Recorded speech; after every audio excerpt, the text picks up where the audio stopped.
Recording is on.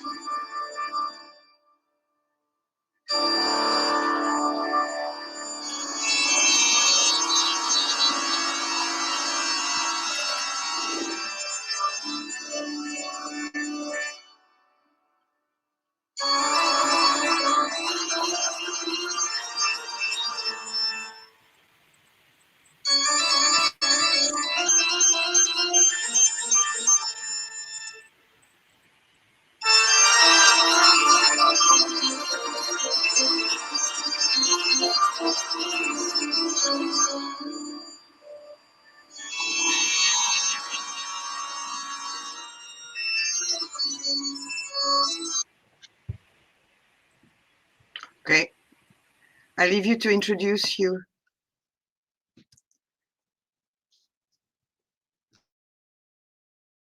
Your microphone is off. Oh, hello. Yeah, I'm Greg. So greetings everybody, good morning. It's Sunday, October 24th, and this is the Eastern Extinctionati meeting, number 81. Almost going to be a century.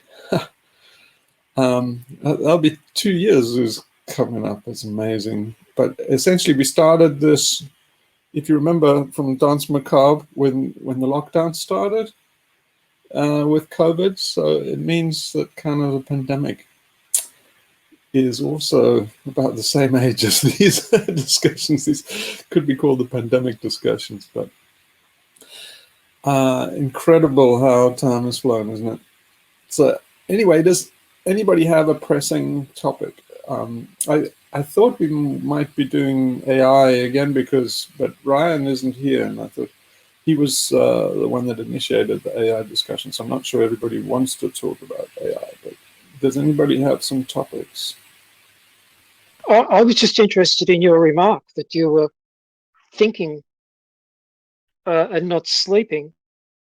And I'm just a little bit intrigued that you would get caught in a little thought vortex, that you wouldn't be able to stop that. Or, you know, I mean, I can appreciate you might have wanted to. I didn't think about stopping because I didn't think about stopping. You know, what I normally do is I can put myself to sleep like that. But I have to remember to do that. I was just enjoying thinking about it. And what I was trying to think is how to communicate to people, especially on these meetings, exactly the point I'm trying to get across about AI. It's difficult to get, but it's really important. The main thing about AI is it's a vehicle, or just this discussion about what is intelligence in AI. It's a stalking horse for visualizing the alien cortex. So it's really all about, you know, AI itself is the brainchild of about 1% of our brain, the alien cortex. And the anxiety, I think that like Ryan feels about it and other people, is comes straight from the alien cortex. And so it gives you a good understanding of what the alien cortex is. Alien cortex is Satan. It's a principle of the universe. It goes quite deep. But it's inside us. And so it's a malevolent module in our brains. It's a maladaptation. And AI is its brainchild. So why it has anxiety about it is it's self-loathing. It's the reason why we have this love-hate relationship with AI is because our alien cortex is having a love-hate relationship with itself. AI, as it is embodied, is an extension of that part of our brain, and it works like that part of our brain works. It's not functional in the long term. It's actually lethal to go down that path. And the reason is it's the difference between order and chaos. So in other words, it's as I mentioned with before, is like life is kind of a boundary condition between order and chaos. Everything that's going on this planet, if you look at the ecosphere, it's a thin layer, a boundary condition on the surface of the planet between, air and rock, that boundary layer is extraordinarily thin, and it's a transition layer. It's like, they used to say on the edge of chaos. Then a whole lot of people wrote papers saying that's all bullshit. It's not bullshit. The key to understanding life is that it's a boundary condition right on the edge of chaos. And what AI and the alien cortex and this thinking of trying to get order, safety, control, all of that is too crystalline. It's too ordered. So if you go down that path, you'll turn into a pillar of salt. Basically, you become too crystalline. You'll be like Lot's wife. That's the lesson in the Old Testament. It's like Lot's wife looked back at Gomorrah when it was destroyed, and she turned into a pillar of salt. Basically, the injunction I think that Yahweh gave was like, don't look back. Well, you just talked about writing and stuff like that. Is what's wrong with writing is looking back. You see, everybody's so obsessed with recording stuff and gaining stuff and building knowledge and all of this kind of ordered, productive kind of mindset. They're missing the value of forgetting. The problem with writing is, now, part of intelligence is forgetting, especially strategic forgetting. And so we are kind of a cancer of accumulation, and we think we're getting more and more knowledge, but we're not. We really creating Borges' infinite library. So it's you have to come at this from many angles to get it. But we are sick society. We have this brain disease, and it's called the alien cortex. And the symptoms of it is all the things that I've mentioned. It's kind of defense strategies. It's basically inversion, substitution, deflection, diversion, ignoring. All of those things are tactics of the alien cortex to preserve itself. Because it's an imposter, it's illegitimate, it is superfluous to nature. And so it has to lie to survive. It's it's lying all the time. Alien cortex is lie. And the way it stays alive is by inverting reality, by substituting fake things for real things. And that's what AI is. So AI is anti-intelligence. Would you mind if we back up? Just one minute. Okay. AI is fundamentally anti-intelligence. If you understand they think they're making machines intelligent, they're actually making the kind of antimatter of intelligence. So the alien cortex is the epitome of stupid. Right? And now our whole culture is inverted. We look at, we'd say people are smart because they have, IQ tests. Like, look at this people. His IQ is off the charts. He's very intelligent. No, he's fucking stupid. He's an idiot savant. You see, that's the thing that we're not getting. We're making idiot savant kind of machines. And we say, like, but look how fast it can run these numbers. I posted to show you how fucking stupid our culture is and where we've got to. I posted this thing, it's well worth looking about this maths logger thing. And it's astounding. Because it gels so well with this thing that happened to me in school that I think I mentioned before about an IQ test. They gave us an IQ test, and all these boys sitting in this big mess hall, exam room kind of thing, and they introduce all the things like what's the next in the sequence, and then they give you a tractor and a bicycle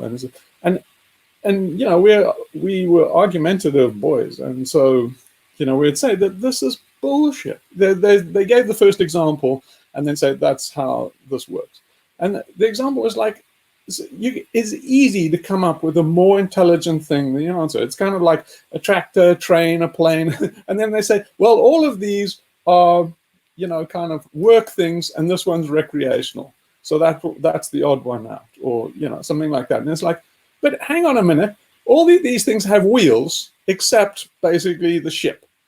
Therefore, it must be the ship. It's like you can make up any fucking story. There's no right answer to that. So then, the teacher said, look, how do you know? The brilliant answer would be, is say, if you get the gematria, add up all the things of car, plane, and stuff like that, say they're all prime numbers apart from the tractor. That would be brilliant. And the teacher said, well, no, but obviously that's not what the examiner was looking for. So I said, all we're doing here is trying to see that what's admin people, a person in the school system that came up with this test, we just have to second guess the way they're thinking. And the teacher said effectively, yes. So they're like, what's intelligent about that? If you work in the fucking school admin system, the chances of you being intelligent are very low. That's why you got the fucking job in the first place. Now, I mean, that was my intuition told me that was IQ tests were bullshit squared. But that maths logger is a stunning proof of it, a mathematical proof of it, because if you substitute each one of those things, the tractor and things for, say, numbers, then what that video shows, that math logger shows, is any sequences value. Is any, if you take those as number sequences, you can literally put anything in there and work backwards to find out what the logical sequence is. Anything. That means an IQ test is false, provably, mathematically fucking false. I mean, that's just the bits, the logic bits. And you look at the lexical bits, all of these things are completely invalid. Because if you gave an IQ test to something like a Piraha person or Soren Bushman or something like that, they would do spectacularly bad. The Piraha have only, 1, 2, and many. That's as far as they can count. They would come out close to where your dog would come out on an IQ test. But the Piraha are much, much smarter than you. If you go into the jungle and basically try and live like a Piraha, you'll see that they're much smarter than you because they're using their whole brain. And as Westerners, we're stuck in about 1%. Our brains have shrunk. Our brains have shrunk in the last 20,000 years. So the more domesticated, the more urban you are, the stupider you are. And that, because we're living in the alien cortex's world, in this urban environment, it tells us different. It says, no, you're smart if you're alien cortex. And then it makes the world more and more bureaucratic, more and more automated, more and more artificial. And then, it says the test of your, intelligence is how well you can fit in this very, very artificial environment. So it's horseshit. It's horseshit squared. But anyway, so yeah, sorry, Gary, I just had to get that thought out. But what were you going to ask? Yeah, thanks, Hugh. I actually wanted, before you got too far away, I wanted to go back to where you said that you were enjoying the process of thinking about how you were going to present the AI discussion. And I'm trying to relate this to the alien cortex as well, because basically the alien cortex is language, it is thought, it is mind, what we call mind, and the whole language, thought, mind thing seems to me to be the same cluster. And when I look at thought, and I notice that I'm thinking, and the general mindfulness thing is that you don't let yourself get tied up, get seduced by your thought. Just remain a little bit to one side of it, a little bit aware of it. But you become aware that your thought can be very seductive, that you really, really do want to think the thought that you're thinking. You don't want to let it go. It might be an interesting line of inquiry. So that's the first comment, is the kind of seduction of an interesting thought and how that sits in terms of your critique of the alien cortex. But also the other day, I was thinking of a term that a fellow used, I heard on a YouTube video. He was basically, I suppose, an antinatalist, and he was talking about people's reproductive incontinence. And I kind of transferred the word over to the way we think, and thinking, well, a lot of people are mentally incontinent. They just talk they like got the monkey mind the whole time, this ceaseless chatter that just won't go away and is absolutely beyond their it's just all happening. They're just letting it go. Probably not even aware that they're being incontinent, I suppose, like a horse will just go anywhere. Um, so there's that second point. And all right, look, I'll stop there. Does that mean anything to you that fits in with what you've just said? Can you comment there? Yeah. So I think the thing that you're getting at is the difference between who's the servant and who's the master. So it's a McGilchrist thing. Is what's happened is our alien cortex has become master.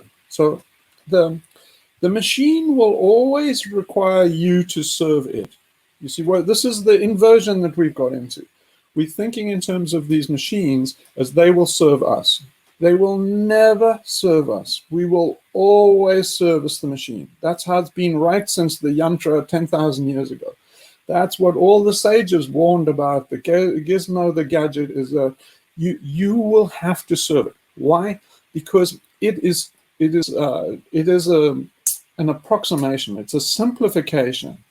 And you, as the more intelligent, you have to mother it. So it's kind of like a baby, and it will always be a baby because of the way it's structured. It's got to do with the length scales it's actually designed and built in. So in other words, basically intelligence goes all the way down to the Planck length. These machines stop at like the micro level, if maybe nano. But like if anybody puts nano in front of what they do, they're evil. There's no good thing called nano, right? That humans humans working at the nanoscale are demonic. So the thing is when I'm thinking, when like at night, the alien cortex is acting as an interpreter. It's a mirror. So the alien cortex is an enlightenment module that we have. See, it's being abused to use it as this thing that will service us. So the idea that if you make a god out of the servant, right, which is what we're doing. We did it all the way back to the Bible. The Bible, Yahweh is our alien cortex. It's just, it says in the Bible that, God made man in his own image. Horseshit. Man made God in his own image. Our alien cortex made Yahweh and Satan and everything in their own image. It's this inversion again. And so it's saying like, what? So you can never serve God. Right. I mean, if you make a god out of this thing, you always have to serve it. You'll always have to serve Yahweh. It's like Yahweh's place is to serve us. The point of God is to serve humanity, not the other way around. There's no logical universe where Adam and Eve serve God. It just doesn't make any sense. So it's the creator will always have to service the creation. The creation can never service the creator. So we're creating these machines and we want them to be these universal services. I mean, look at what these engineers are doing. If you're female, you're trying to make what they're really trying to do with AI.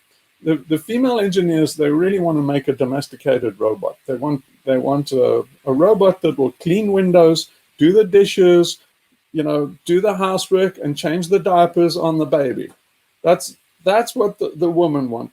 What the men want is they want a sex bot and they want basically a war machine. But either way, it's like that's what these guys are out to do, although they don't write it in the summary on their papers. Underneath it all, between the lines, that's what they're doing. So you've got to have a look and say, okay, that's the promise that we have, like Rosie the robot that's going to do all the fucking housework. And it's like, what has AI actually delivered? The fucking Roomba. So that's all. How far away is the Roomba from a general purpose domestic robot? I'll tell you how far it is. Infinite. You will never get from a Roomba to the Rosie, the the robot, because you see, the more you work in AI enthusiasts don't understand AI. There's a kind of an inverse correlation. The more enthusiastic you are about it, say like, you know, what's the guy's name? Ray Gerstner? No, Ray. Whatever, the Google engineer guy who said that we'll reach the technological singularity by 2050, I think. And that's Ray Kurzweil, that's what his name was. And it's like, you know, that's you know, that's completely ignorant. You know, a guy who makes that statement is completely ignorant about AI and engineering and software. And you say, but how can you say that? He's the head of Google's engineering department. And I say, that's almost proof that executives don't understand engineering. That's why they become executives. It's like Steve Jobs. Steve Jobs didn't understand a computer. I don't think he understood how a fucking transistor worked. I don't think Steve Jobs could write a line of code. You know what Steve Jobs' talent was? Is to say to engineers, I want this, and I want it in 6 months' time. Otherwise, you lose your job. That's his talent. That's all his talent was. And so basically people gravitate to executive positions and billionaire positions because they're crap engineers. If you're a good engineer, they don't allow you to advance because they need you doing your magic. They keep you as a troll under lock and key so that you do your little Neanderthal bit to keep the fucking products flowing. They only let you become an executive because you're too useless to do engineering. So don't be surprised that these guys, the evangelists of all this technology, have big executive and CEO titles. It's because they don't understand what they're working with. If you understand it and you work with AI, then you can clearly see the more you work with it, the more you see that it's a blind alley. It's fundamentally working on a false premise. So the way to describe it is it's a false minima. So it's a premature optimization. It's like they're apparently making great advances in AI up a blind alley. You will hit a blind alley up. It's apparently advancing towards the domestic robot, general purpose domestic robot, but it's not. It's basically you can see it's trapped in a local minima. Already you see in the press, you see all the stuff about AI, about all its wonderful successes, and then like that it does AlphaGo beats this, and DeepMind beats Kasparov for chess, and very narrow little things. And like after that win of Deep Blue of Kasparov, then IBM said, well, you might as well not train any more radiologists because these machines are better at looking at X-rays than a doctor. AI is going to be much better. We can just send all the doctors home. They can read up on all the literature, and then all those headlines were everywhere. Now, like 4 years later, nothing. There's a little sign. You know what happened? There's nobody today using AI. Correct me if I'm wrong, but as far as I know, there is no organization on this planet is using AI or neural nets to analyze X-rays independently of a doctor. So it's like, so what the fuck happened? It's all false promise. They all backed away from it. They all found that it was dangerous. It made wrong inferences. In many cases, it couldn't even do what a first-year med student could do. May I ask a question? An amateur can do better. May I ask a question relating to what you're saying, Hugh? Because before the meeting started, we were talking about the surveillance that's coming with the new measures against the pandemic. But how do you see that how do you relate what you're saying to the mass surveillance that's coming with mandates and passes and all these things? How do you? I don't want to use certain keywords because I'd like the video to stay online. But I know I'm just talking about this surveillance there. So what you see, engineers are thinking very narrowly inside the box, right? And intelligence you can take as a kind of a watchword is that Intelligence doesn't exist inside a box. It exists in a much broader area. So in other words, the environment is the brain. What we think of our brain as being intelligent and the environment being dumb. No, if the environment is the brain, this is kind of, our head is just like one neuron in it, is the way to think. Again, it's inverted. So if you think of like surveillance and what they're trying to do, they're trying to do order. They're trying to do order, predictability, and control of the population. Now, the only reason you do this is because you're a rich billionaire, you're a conservative, and you don't want unrest and social change. So in other words, you're looking for status. You want a crystalline, predictable, regular world. Why? Because your life is fucking wonderful. You're the fucking Queen of England. You don't want anything to change. So but look what happens when they do that. Everybody's getting into AI now. There's a gold rush into AI. It's a complete waste of time. So look what. So why, like China, celebrities? Oh, China's in the forefront. Well, China's in the forefront of a race to nowhere, because. Like, if you look at, like, Xi, why is China doing this? Because of Xi, he's a psychopath. Basically, China is all about stability, regularity. It's basically, they are trying to live harmony, that the pursuit of that Confucian harmony is its anti-andromia. No, say that word again. Yeah, anti-andromia. Is that right? Yeah, anyway, it's Jungian anti-andromia. If you pursue that harmony and order and stuff, you will create chaos. That's what happened with Confucius.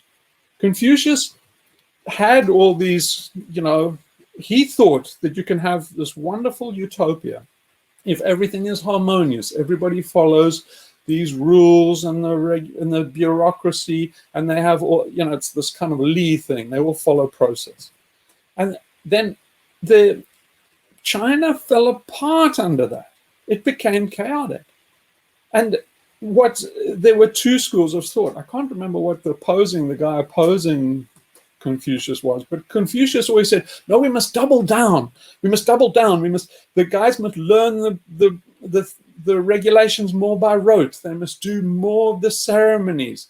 They must, they must carry on these rituals. They must learn them harder. We must enforce them. And the more they did that, the more chaos it caused.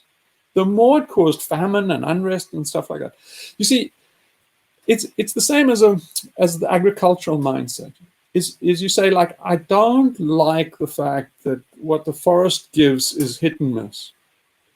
And so you say, well, I'm going to get control. I'm going to carve out, already you're in trouble because you carve out a little rectangle. The minute it's geometric, it's coming from an alien cortex and you're in bad shit already. But anyway, the agricultural mindset says, I'm going to carve out a little piece of jungle, wipe it clean with fire, and then in the corpse of the jungle, I'm going to grow predictably. And like the farmers have always been, subject to risk and to uncertainty. They live a very precarious life because farming never ever paid for itself. It's always had to expand and conquer more territory to try and do this fool's errand of trying to get predictability out of the forest. The forest survives on things like feedback loops and fractal and all these kind of, it's basically a chaotic system that is really has a central attractor. So it has equilibrium around an attractor. And so it is semi-stable.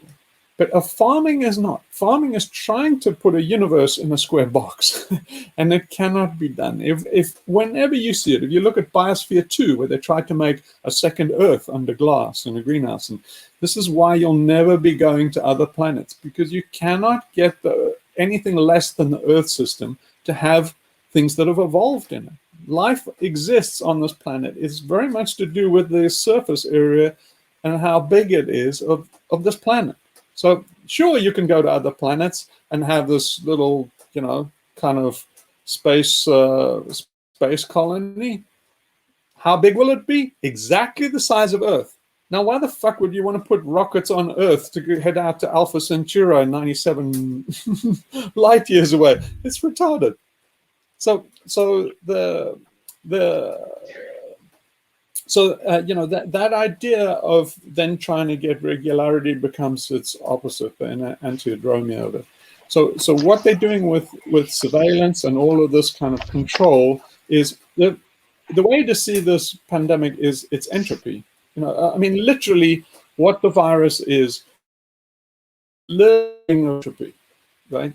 And it's getting into cells, into the mitochondria, and causing havoc because it's telling the mitochondria, it's giving it false messages. Now, what they're doing now is the messenger RNA versions of the remedy.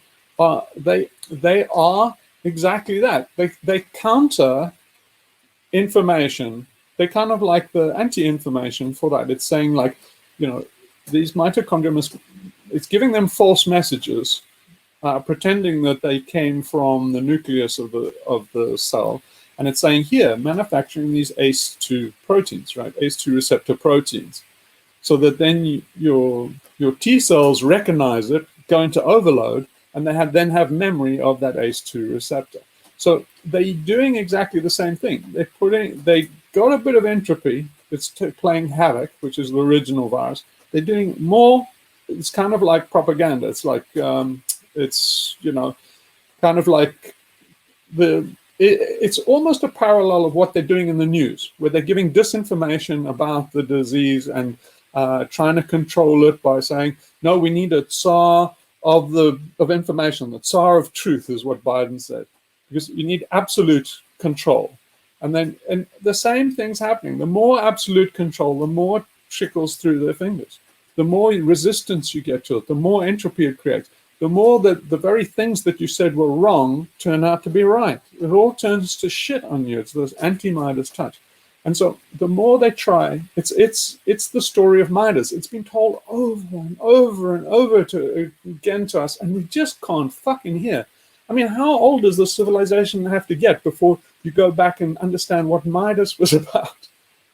This is the Epic of Gilgamesh. It's the very first piece of literature. So the very first piece of literature might as well have been the last. Why are we writing more books when we haven't understood the Epic of Gilgamesh yet? We are now 10,000 years into this Epic of Gilgamesh. So it's like, look, stop writing shit. Stop writing articles in The Guardian. Go back and understand the Epic of Gilgamesh. Put down your pens. Stop writing. Stop tapping on the keyboards. This is horse shit. We haven't even understood the Epic of Gilgamesh. So why write anymore? If you don't understand, you know, the story of Midas, all these cautionary tales, they're all in there. The ancient Greeks told us. Heraclitus told us. He said that everything becomes its opposite in the end. Why can't we fucking learn? No, we go on. We're going on to the stars because Ray Kurzweil says, you know, the Messiah is coming. Moloch, the Messiah, the machine Messiah is going to save us. What he literally said was, soon we will have everything under control. AI will solve wars. It'll solve want, plenty, economics, climate change. And so, like, nobody ever questioned the fact that these are problems to solve. Climate change is not a mathematical problem, right? It's not something that has a solution. Oh, I've got it. I got it. X equals 42. See, Douglas Adams fucking, you know, got there before you.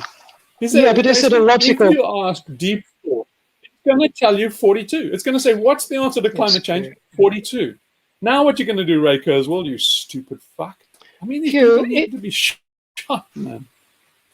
This stuff is so dangerous. I just can't express it. Hugh, is it an extension of a kind of a trap of logic that we can solve small problems and apparently do those successfully? And we extrapolate that. We therefore assume that because I can solve, you know, the car's got a flat tire, this is a problem that we can deal with, you know. But you sort of move up this rather increasingly unstable and rotting ladder, thinking that the next more complex thing and the next more complex thing can be solved. on the basis of the same logic that a simple problem can be solved. So there's a kind of a progression of logic trap there, I guess is seduced us away from the lessons of Midas and Heraclitus and all the rest of it. I think it's not just a question Yeah, of that's the seduction. big danger I of think these it's things. I Just think a it's moment, not. Sophie. Yeah, Just a moment. yeah. So this is the danger of these things, is that they offer big returns in the short term. So they are exactly traps. They are exactly like in Macbeth. It says they win us with honest trifles to betray us in deepest consequence. And that's what they oracle machines that way. So what they apparently give big payoffs. So in other words, it's like a German forest that we were talking about. If you do forest management, it'll sucker you in, because at first you apparently get big gains. As you go on, they diminish, and then you get less and less diminishing returns. In pursuing the diminished returns, you will destroy the whole forest. So you have to be super smart not to be taken in by the early successes. And so that's what we've done with machines. You can already see the success of AI tailing off just as the time everybody's got a gold rush in it. But sorry, Sophie, go ahead. No, I was just thinking about what Gary was saying when he was saying that we are seduced into this kind of extrapolating our little solutions to bigger solutions. And I was thinking about what you said earlier about the master and the servant, because from my little experience as a gardener for 30 years now, I've moved from organic and, growing things more and more using, not using, but letting things happen, and enabling perennials to grow, and having planted trees and looking at just things that I've sometimes scattered, and see how they develop, and planting a few things uprooting a few things that I like herbs and strawberries and stuff in the middle of the wilderness, under the trees, and I've realized over the years, because I've done that gradually, that suddenly I am led by something. I'm not controlling my garden. I'm not making straight lines, and I'm allowing for failure, and I'm looking at the tracks of the badgers in the middle of the patch of trees and stuff, and I don't mind if they're going to eat some of my stuff, and it's not my stuff. And I don't know, and I've noticed the taste of the perennials. I've tasted some the other day, some ancient things I planted, and it's absolutely delicious, but it's tiny. It's not, you're not going to get market size food, and I think that's like, you still use your alien cortex in a certain way, but you have it in that example, and only in that example, you have it under strict control. You kind of back to the master and its emissary of Ian McGilchrist, that I was trying to picture when I was letting myself be led, but at the same time, just using a few tools now and again, getting a little bit of things out of the way, but letting myself be led by what I don't know. But the more time you spend gardening, you realize that there is this kind of super intelligence in the garden, right? So that's where the intelligence lies. So basically, as a gardener, you're interfering with that intelligence. You're interfering with the normal process of it. So you say, well, is there any place for gardening? I say, not really. The natural world doesn't need gardeners, right? So you say, well, what is our place in, as a chimp and stuff? And so, well, according to nature, our place is really, we're kind of omnivorous, and we're just supposed to dig holes in the ground and stuff for other animals, and we're supposed to hunt the herds and keep them moving, because we're kind of predators. And we eat a bit of fruit and make sure that we, walk a good trek and then shit the berries out somewhere. But apart from that, we don't really have a lot of place. The minute you get a tool in your hand and you start digging shit up, you're interfering. So it's kind of sad for gardeners, but Yeah, but not really, because we there are don't some have tools. any use to nature. It's not really, because if you look at animals on the land and how they plow the ruminants, for example, even in the wild, I'm not talking just about the cows. Every step that they make in the wet soil, every disturbance they create enables life to come back, and they shit somewhere. They have carried seeds from another place. But even now that our land has become so, well, not where I live because it's still wild, but most of it has become so sterile and overused.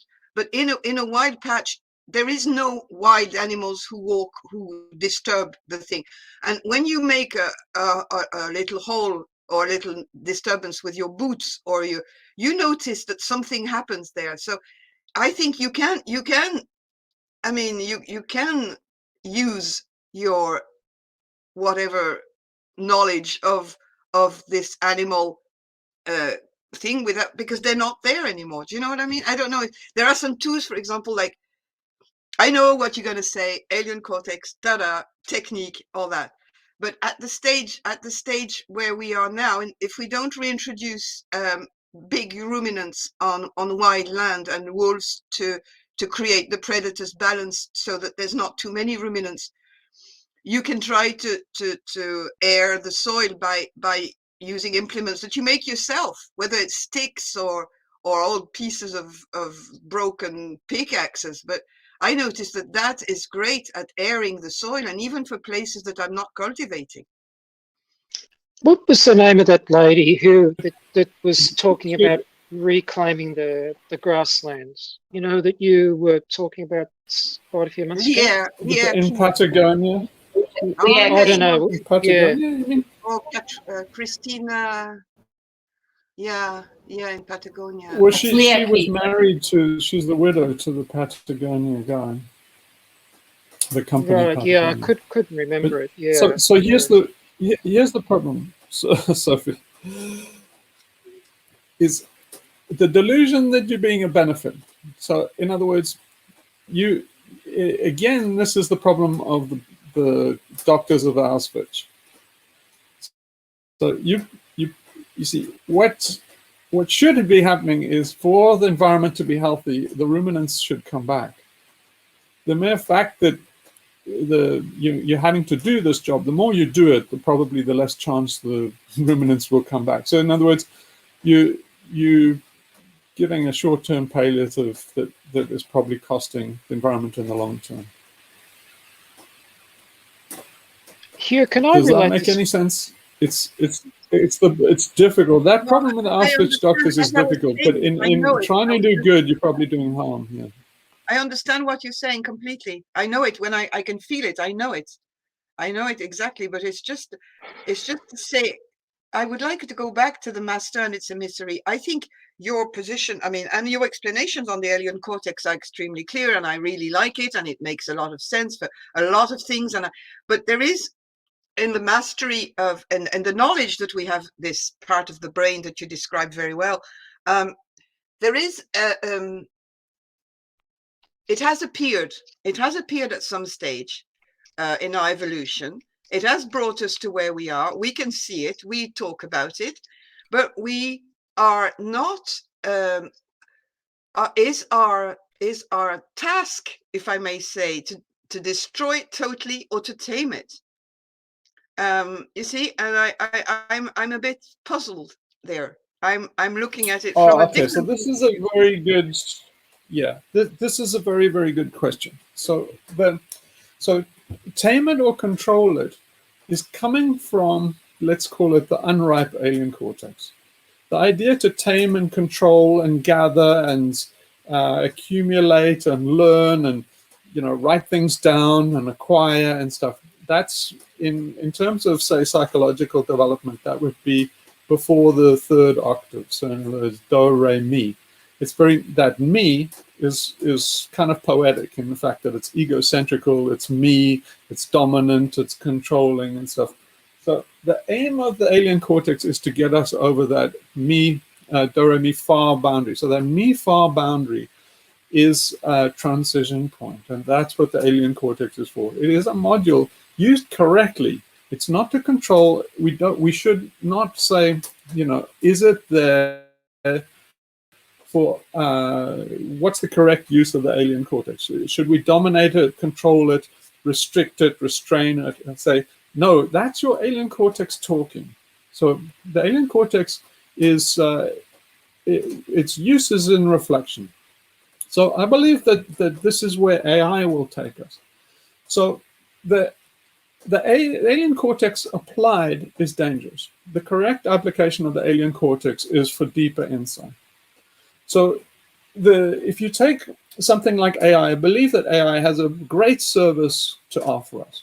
Now, the way people think, the way alien cortex 1.0, or green alien cortex, or unenlightened alien cortex, is it says, no, like Ray Kurzweil, classic, is like, it's going to solve all our problems. It's going to fix the world. Well, the world is not broken, okay? But anyway, it's going to take us to the stars. It's going to do all of the stuff. It's going to make us immortal. In other words, it's a messiah. And so that's the wrong view of AI. The correct view of AI, and I think where the genesis of AI is, AI will create consciousness. Not in the machine, but in us. By the failure of AI, tell us more about ourselves than AI will do anything for us. So in other words, it's like the Apollo 11 mission or something like that. So the Apollo mission in general was a complete failure. Going to the moon was a dead end. It was a complete waste of time, except for one thing.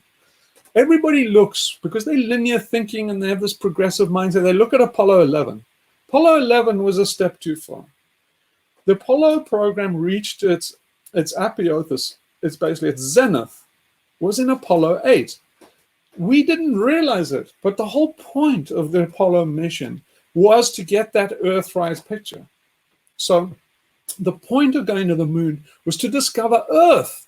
We thought we were going to the moon, but what we really got out of it was Apollo 8. We discovered that blue dot. So the blue dot was the real value out. We didn't know that's what we were doing, but something in us knew.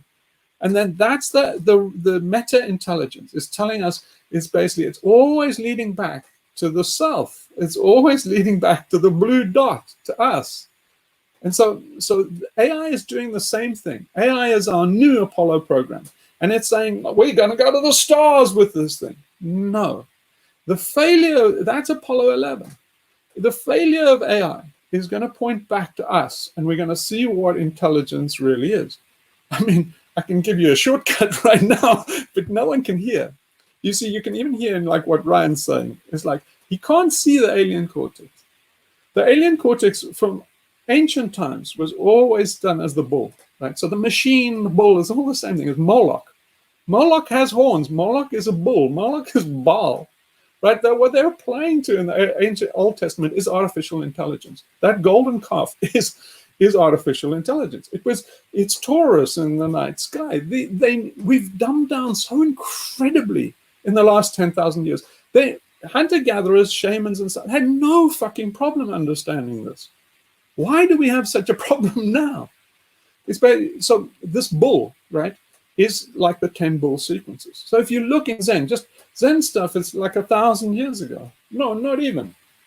And then they understood it well. It's like, it's all about seeing the bull. It's panel 4 in the 10 bull sequence. It's seeing the bull. AI will let us see the bull.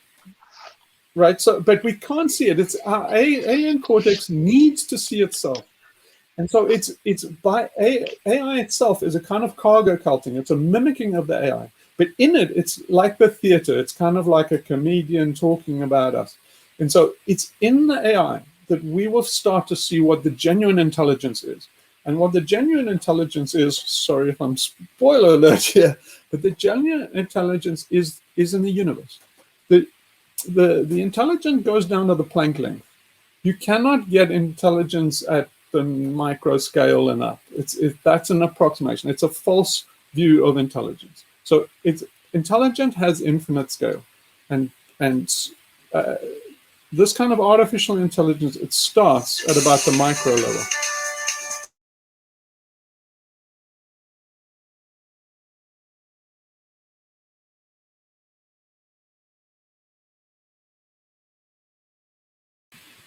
Oops, sorry about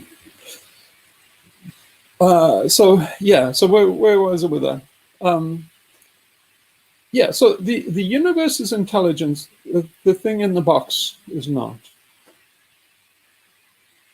Hugh, in terms of losing the wisdom of ancient times, which was, as you've just said, was abundantly clear to those people, just to go back to earlier where we mentioned writing a little bit, would you put that as a kind of critical departure point, where writing led us on a different, was leading us away from that pathway, leading us more towards fossilized information and this idea of human agency as control? Do you think that it was the kind of departure point? It's one of the many.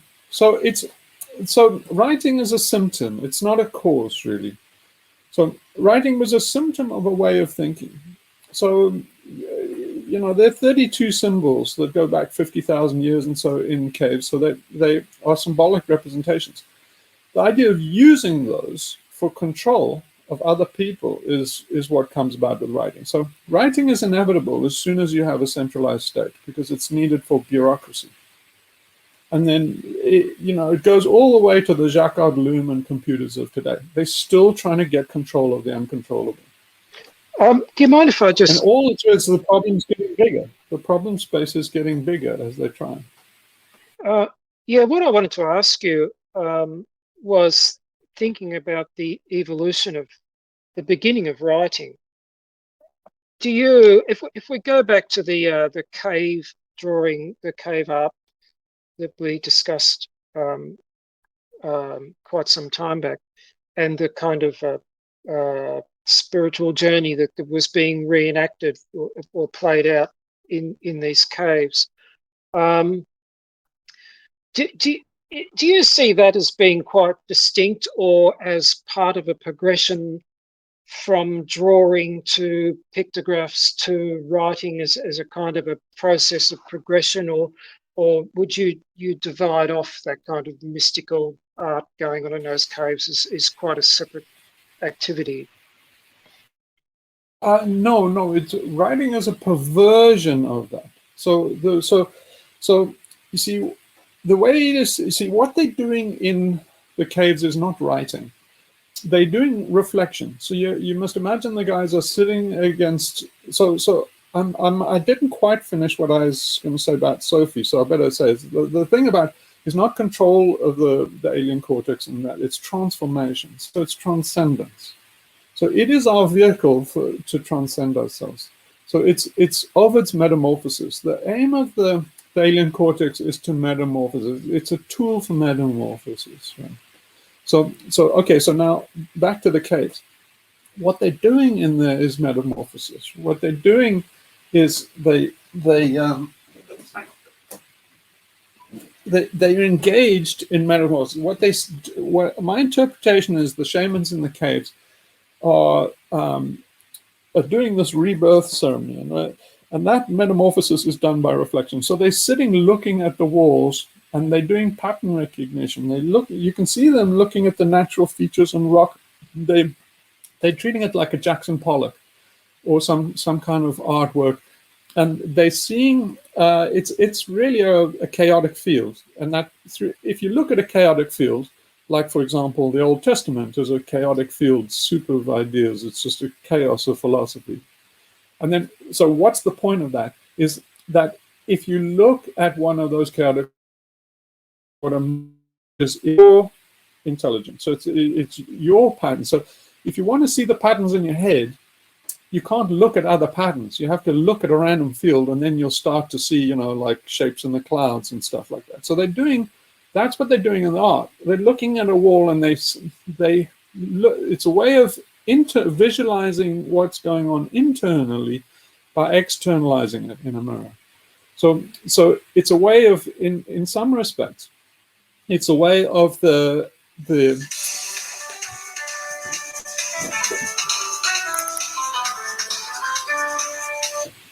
so in some respects it's a way of speaking to the other four layers. So the alien cortex is very alien. It is isolated. It is kind of the reason why I call it the alien cortex is also because it's closed. It's isolated in itself. It's a closed module, and so it's talking to the four layers. The four layers are connected to the universe. They sense, and our sentience is in the four layers. It's not in the alien cortex. But the four layers cannot really see themselves and interpret themselves. They're fully immersed in the subjective experience, in the qualia and that kind of thing.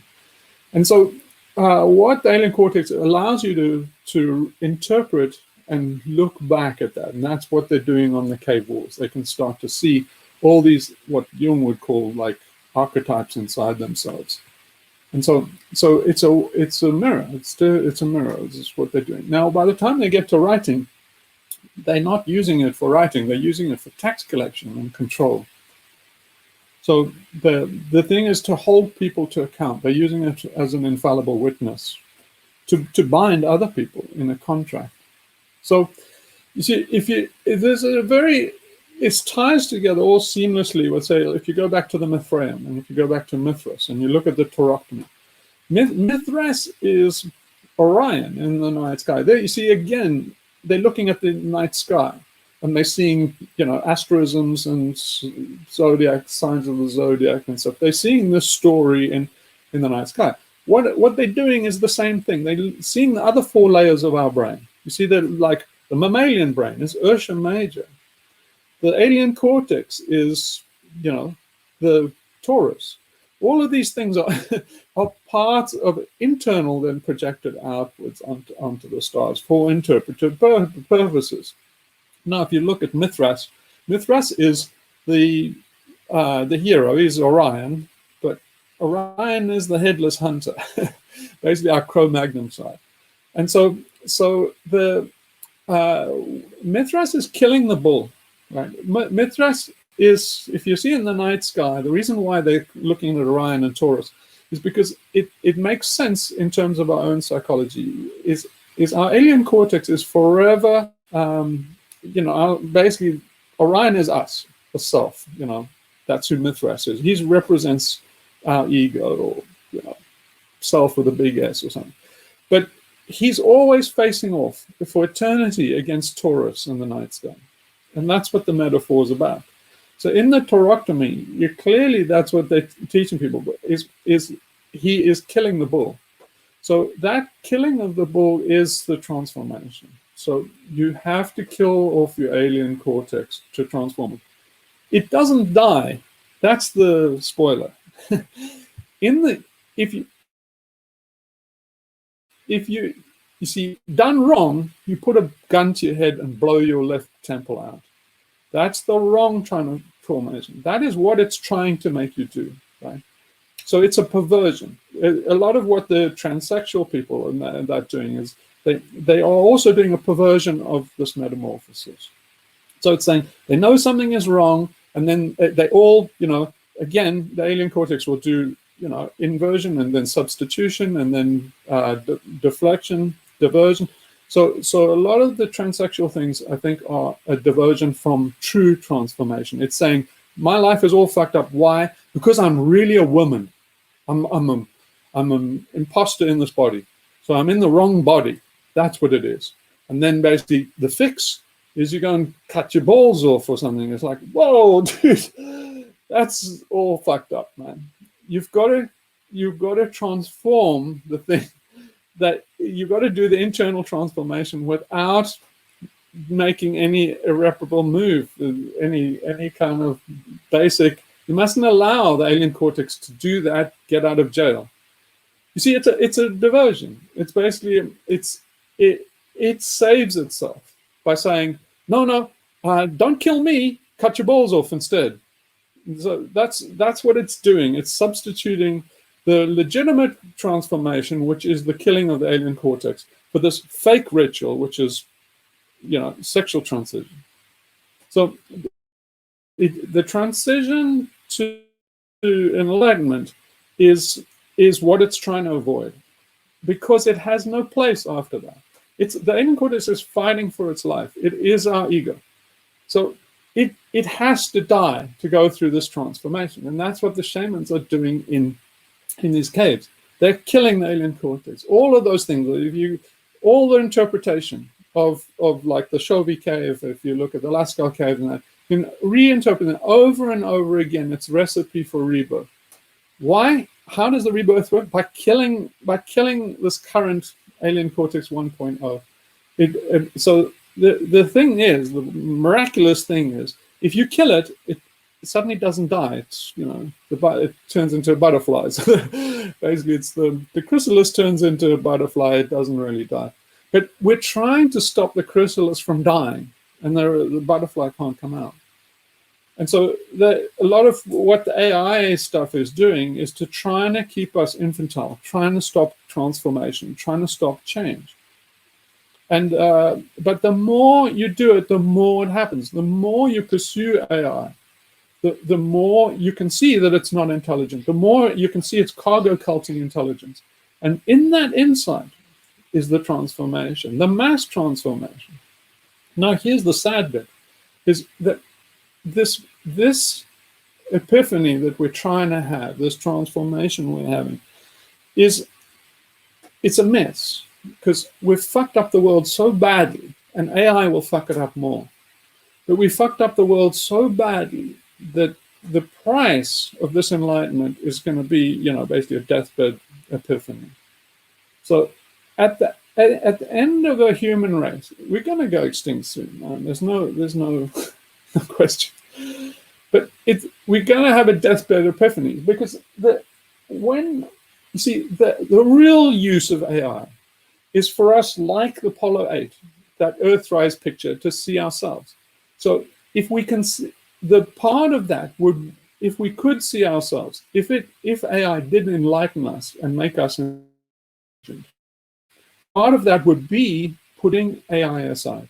We would be smart enough to understand that the pursuit of AI is an illusion. It's basically what we're trying to do is unhealthy. It's basically the completion of AI.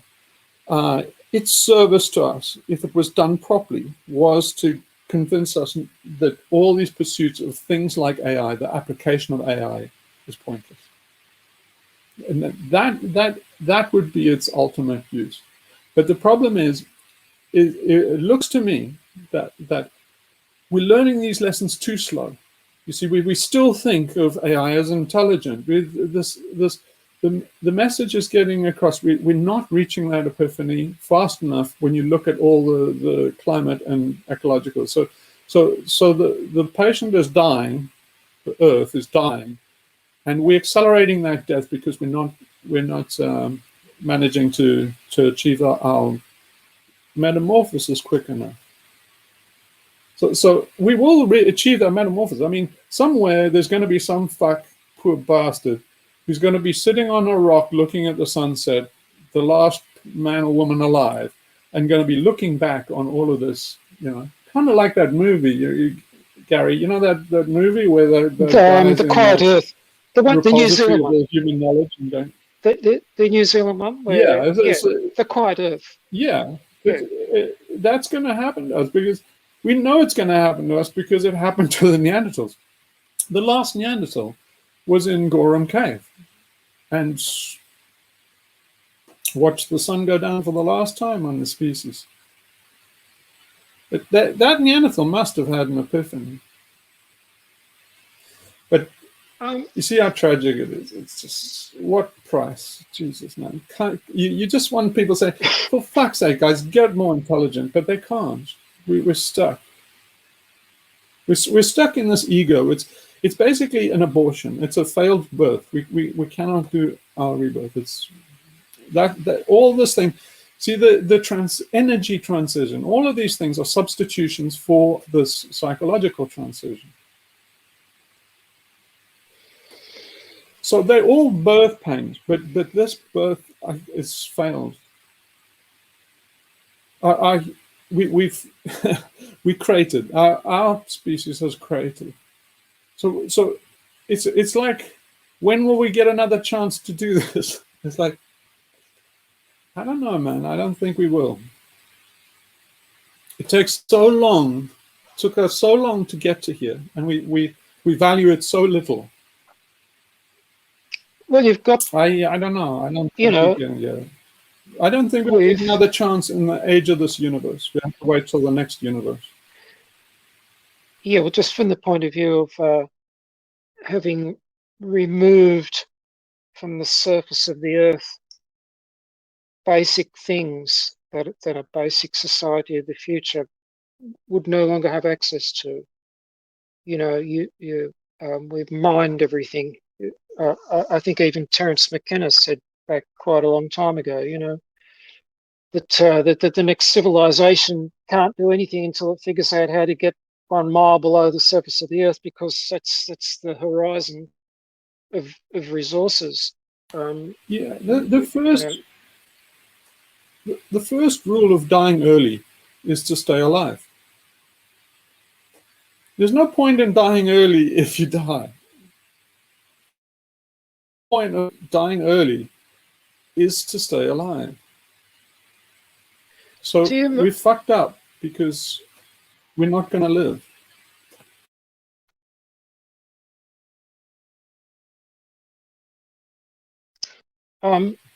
We fucked up on rule number 1 of transformation. Okay. I'm coming in. Oh, hold it. I'm coming in. Go on.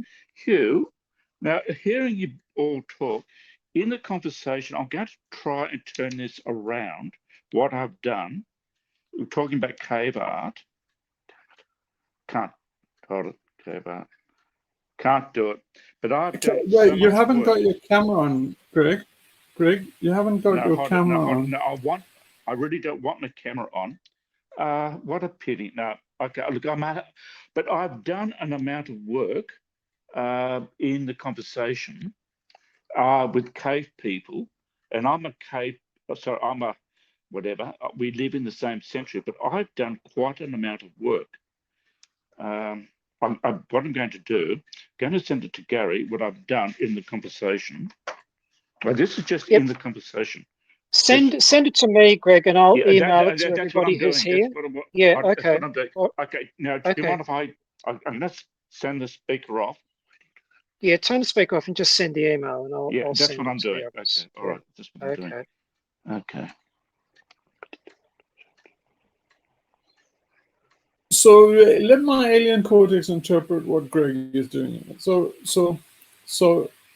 my understanding of the way that Greg works is, Greg is in, his alien cortex takes a backseat.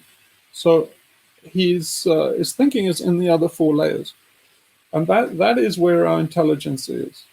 So in other words, we've got it all upside down again. It's like Stephen Hawking and all these guys, and Einstein and that, all in their left brain temporal lobes. That's the stupid part. So you see, if you go back and look at these things, you'll see it. You see, I saw somebody on Reddit or something say that they were a student, and they said, and they, in an essay, they speculated, what it would be like to have a thought without words. And the professor marked them down and said, like, you can't have thoughts without words, just like you can't play baseball without a bat and ball. And you said, like, whoa, dude. And this guy agreed with his professor. He said, of course, it's so obvious. I should have seen that. But even in saying it's so obvious I should have seen that, he's saying about the other 4 layers, the layers that are not playing with a bat and a ball.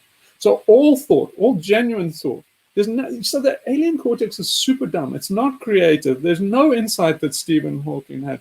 If Stephen Hawking was a genius and he figured out black body radiation and stuff, I guarantee if you go and look at it, he picked it up from a conversation somewhere in the environment, something somebody said triggered him off, or it was some insight that he had in other 4 layers.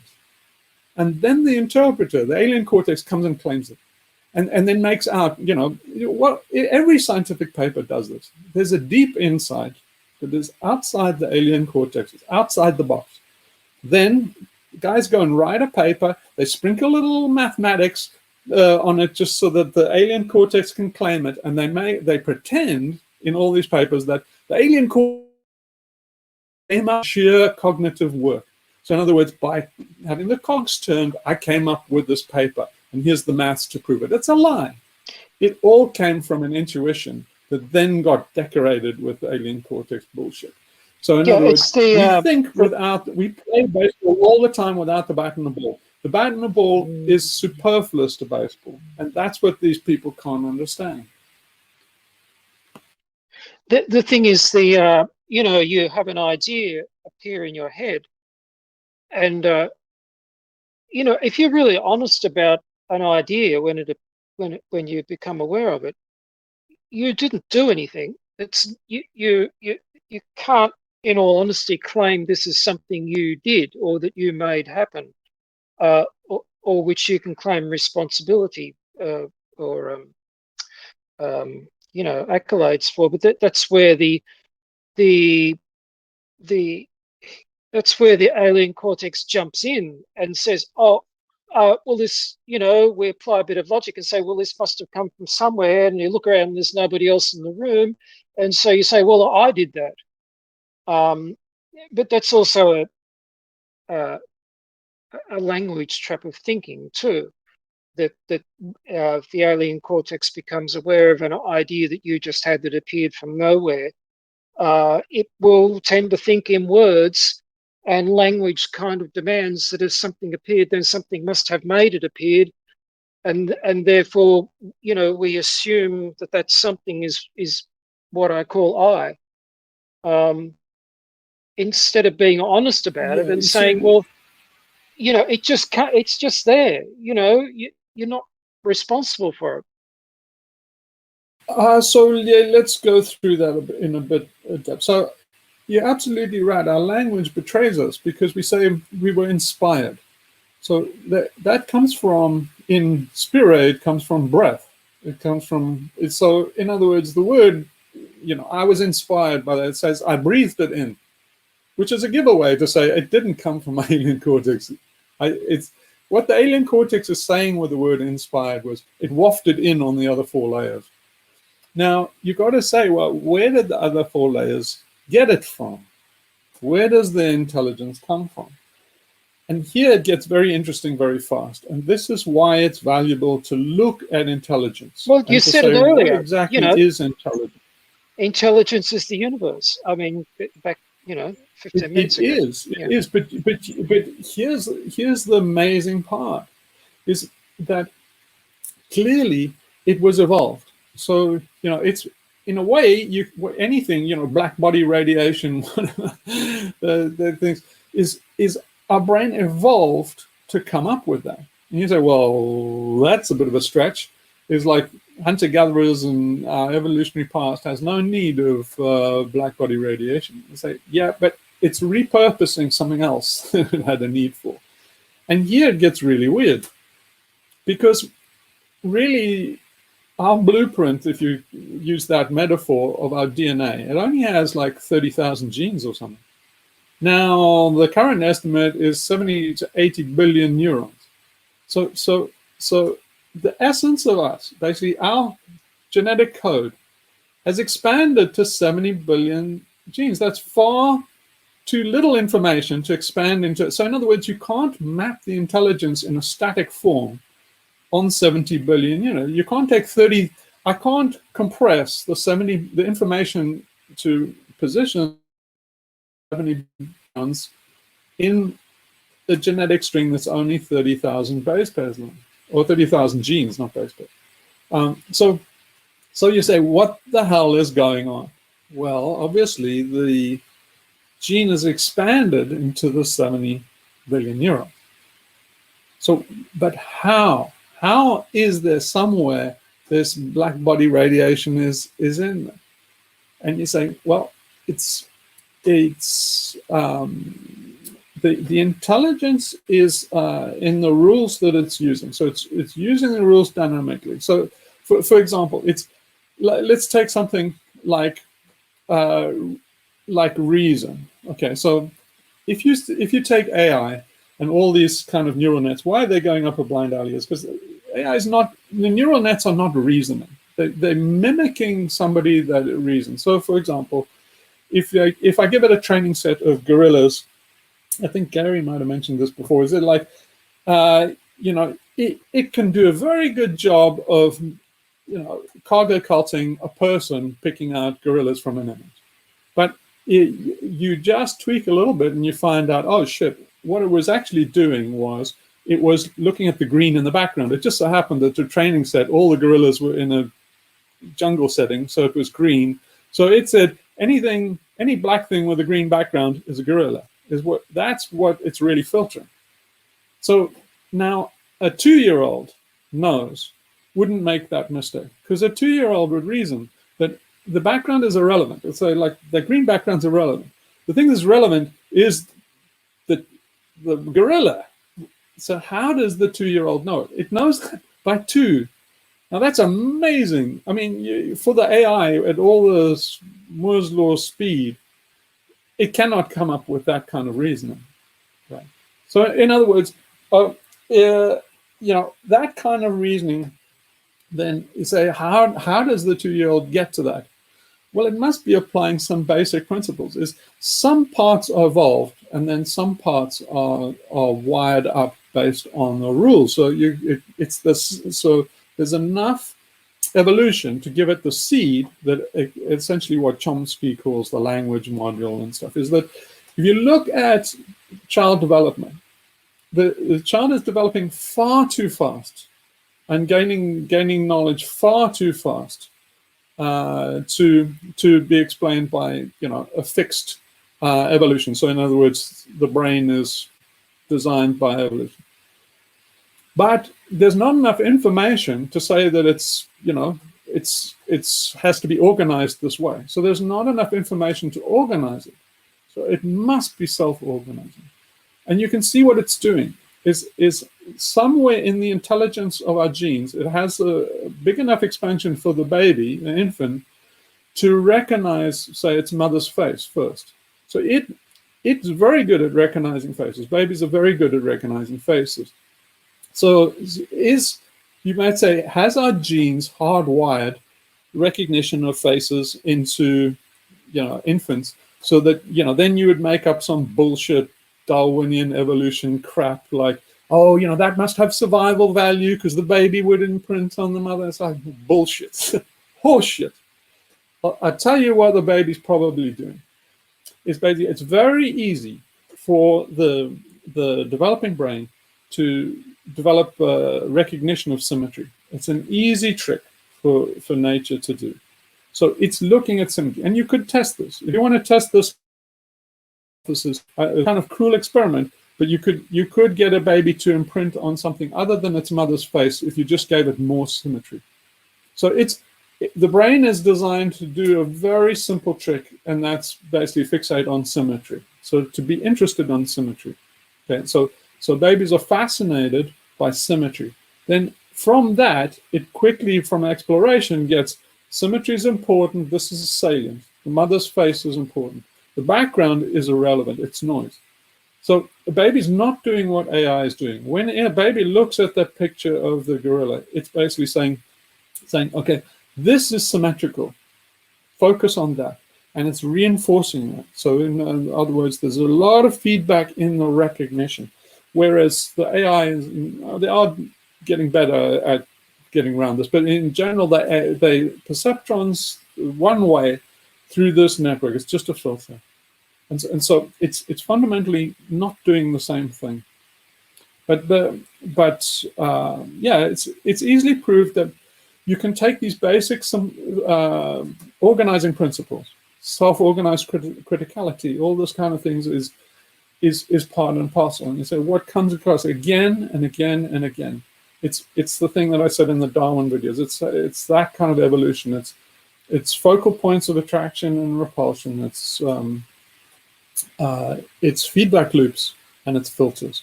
So you can just say you make a system that does those, right, and intelligence will evolve out of it just very quickly through an infinite.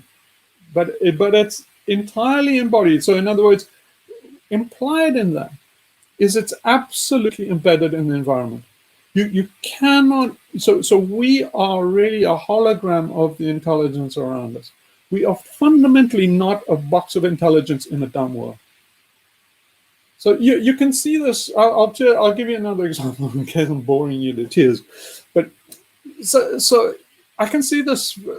Okay, I'll tell you something. I'll tell you something that I might regret. Is I don't want to help AI guys further their stupidity. So I'm really reluctant to say this in case some AI guy saw this and used it. But anyway, if you are that guy, I will hunt you down and kill you. But okay, so you take a principle of how do you make AI better? Well, first of all, it's coming straight from alien cortex. So you just apply a simple thing, it's inverted. So invert it and say, see what these guys are doing is they're thinking they will get more and more complex. And at some stage, consciousness will emerge. We'll have intelligence and consciousness will emerge. So the guys who did, like, I think it was DeepMind and stuff, they had a motto. And the motto was, first, solve intelligence. Once we've solved intelligence, intelligence solves everything else. In other words, if we can just nail down intelligence, in other words, put intelligence in a box, then we can use that box to fix the world. You see how fucked up that is? It's completely upside down.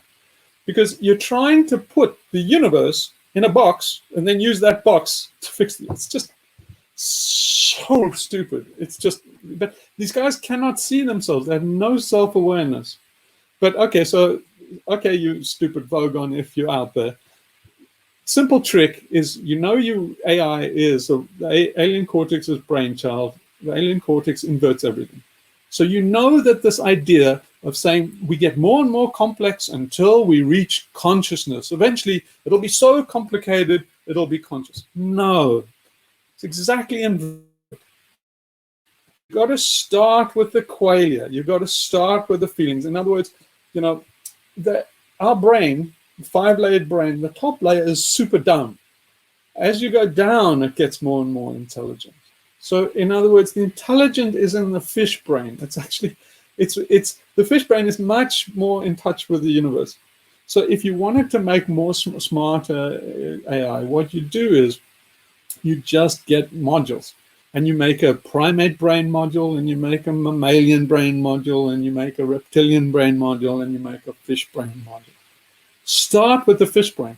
The fish's world is full of qualia, it's full of feelings and stuff. You see, like Wittgenstein said, like, if a lion could talk, we couldn't understand it. Crap. Horseshit squared. Basically, if a lion could talk, it would mean it had an alien cortex. If it had an alien cortex, it would have the interface that we use for the 4 other brain layers to communicate to each other. So it's lie. It's a complete crap idea. So he's saying, what they're saying and what the Gestalt theorists and all these guys said is, we could not understand a fish. You must not personify animals. We cannot understand it. It's like, oh, crap, absolute crap. Your alien cortex can't understand it because it's stupid. But we got a fish inside us. You can understand a fish. You want to understand a fish's world. It's all feelings. It's all emotions. It's all sensitivity. Its whole body as an ear. So it's basically, it's all raw emotion. So I must share this with you because the more I stay at sea, the more fascinated I get by fish, and the more I'm more impressed I am. And see, they are intelligent.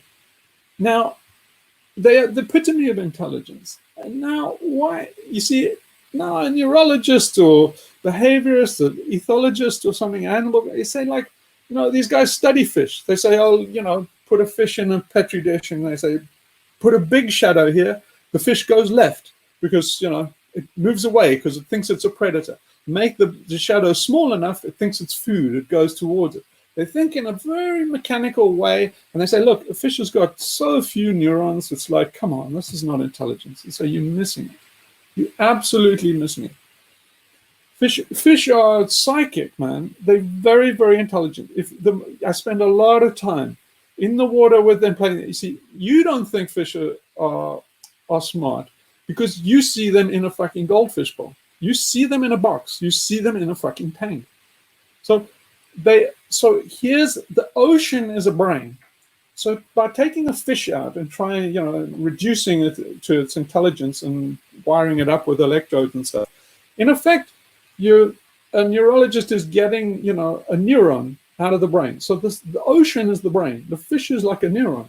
So it's as stupid as getting a neuron out of the human brain and going, I've heard these things can do poetry and can sing and write Shakespeare. And you keep on shocking it with electrodes and say, it doesn't do fuck all. This is stupid. This is, how does it do it? It's like, because neurons are not smart. So in other words, the fish is like a neuron and the ocean is like a brain. Think of it more like that. So you see, we take these things out of context. You take a fish out of the ocean, put it in a tank, and then say, these things are stupid. No, you're stupid. Have a look. Okay, have a look at everybody that I can see in this thing. You're in a box too. You're just like a fish. We are getting stupider and stupider because we are like a goldfish in a tank. If the fish is in the ocean, it would be part of a super intelligent system. But we're exactly the same. We're in a fish tank. Every one of you, look around. You're in a box. So that's what the alien cortex has done. It put you in a box, like it's put a fish in a fish tank. And then it said, oh, this fish is stupid. No, you're stupid to take it out of its brain. The brain is the ocean. So you can see the more you interact with fish and stuff, the more you can start to see this stuff. The more you can see that intelligence doesn't exist in isolation like that. Hugh,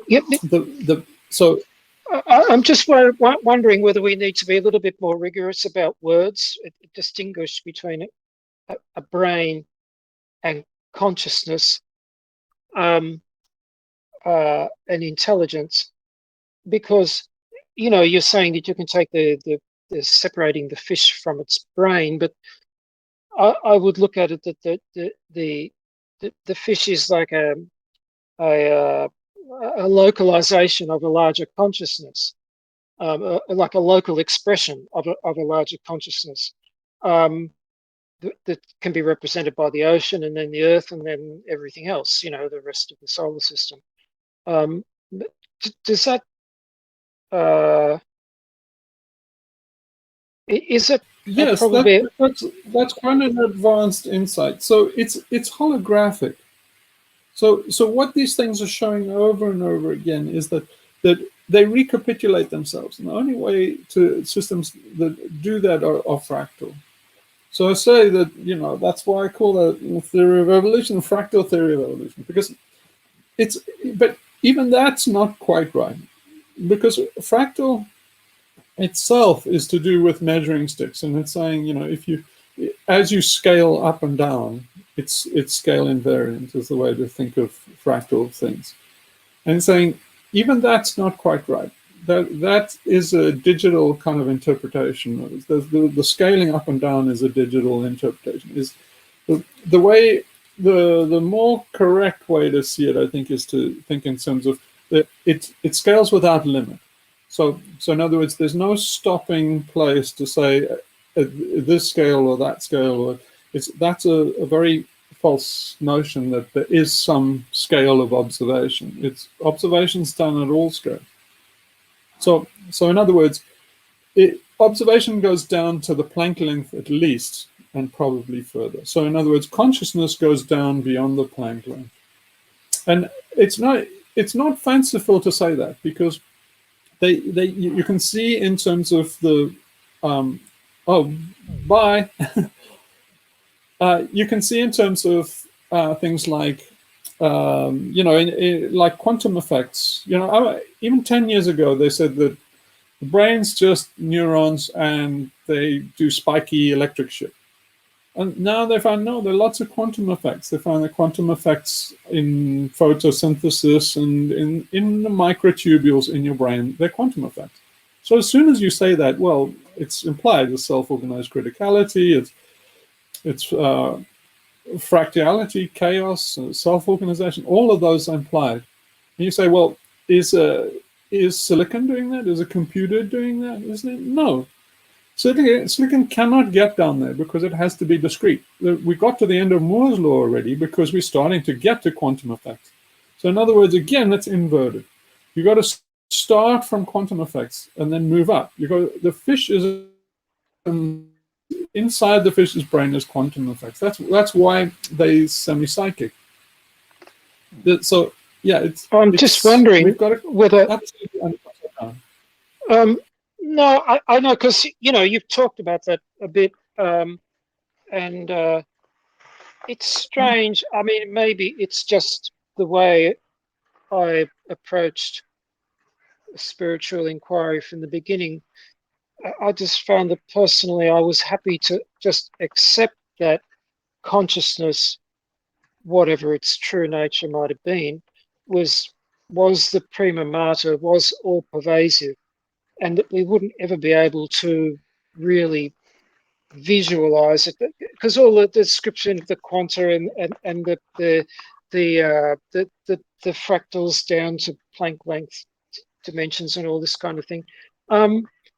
In a way, they're attempts to try and visualize something, and I'm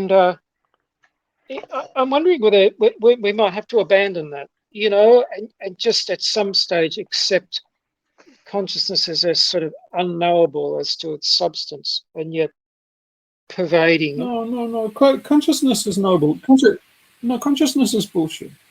So the idea of consciousness is bullshit. It's the same as like free will. It's a nonsense concept. It's like an angel or how and talking about consciousness is like debating how many angels fit on the head of a pin. They're both imaginary concepts. So consciousness is bullshit, and by that I mean is like it doesn't exist. And not in the sense of strong AI and weak AI and all of this bullshit. I mean in this sense, is the universe is the conscious entity, right? Let's start from a false premise and then get to a true one. So the universe is the conscious entity. The price of consciousness implies experience of something. It's being sentient, and it means basically you have to be knowing.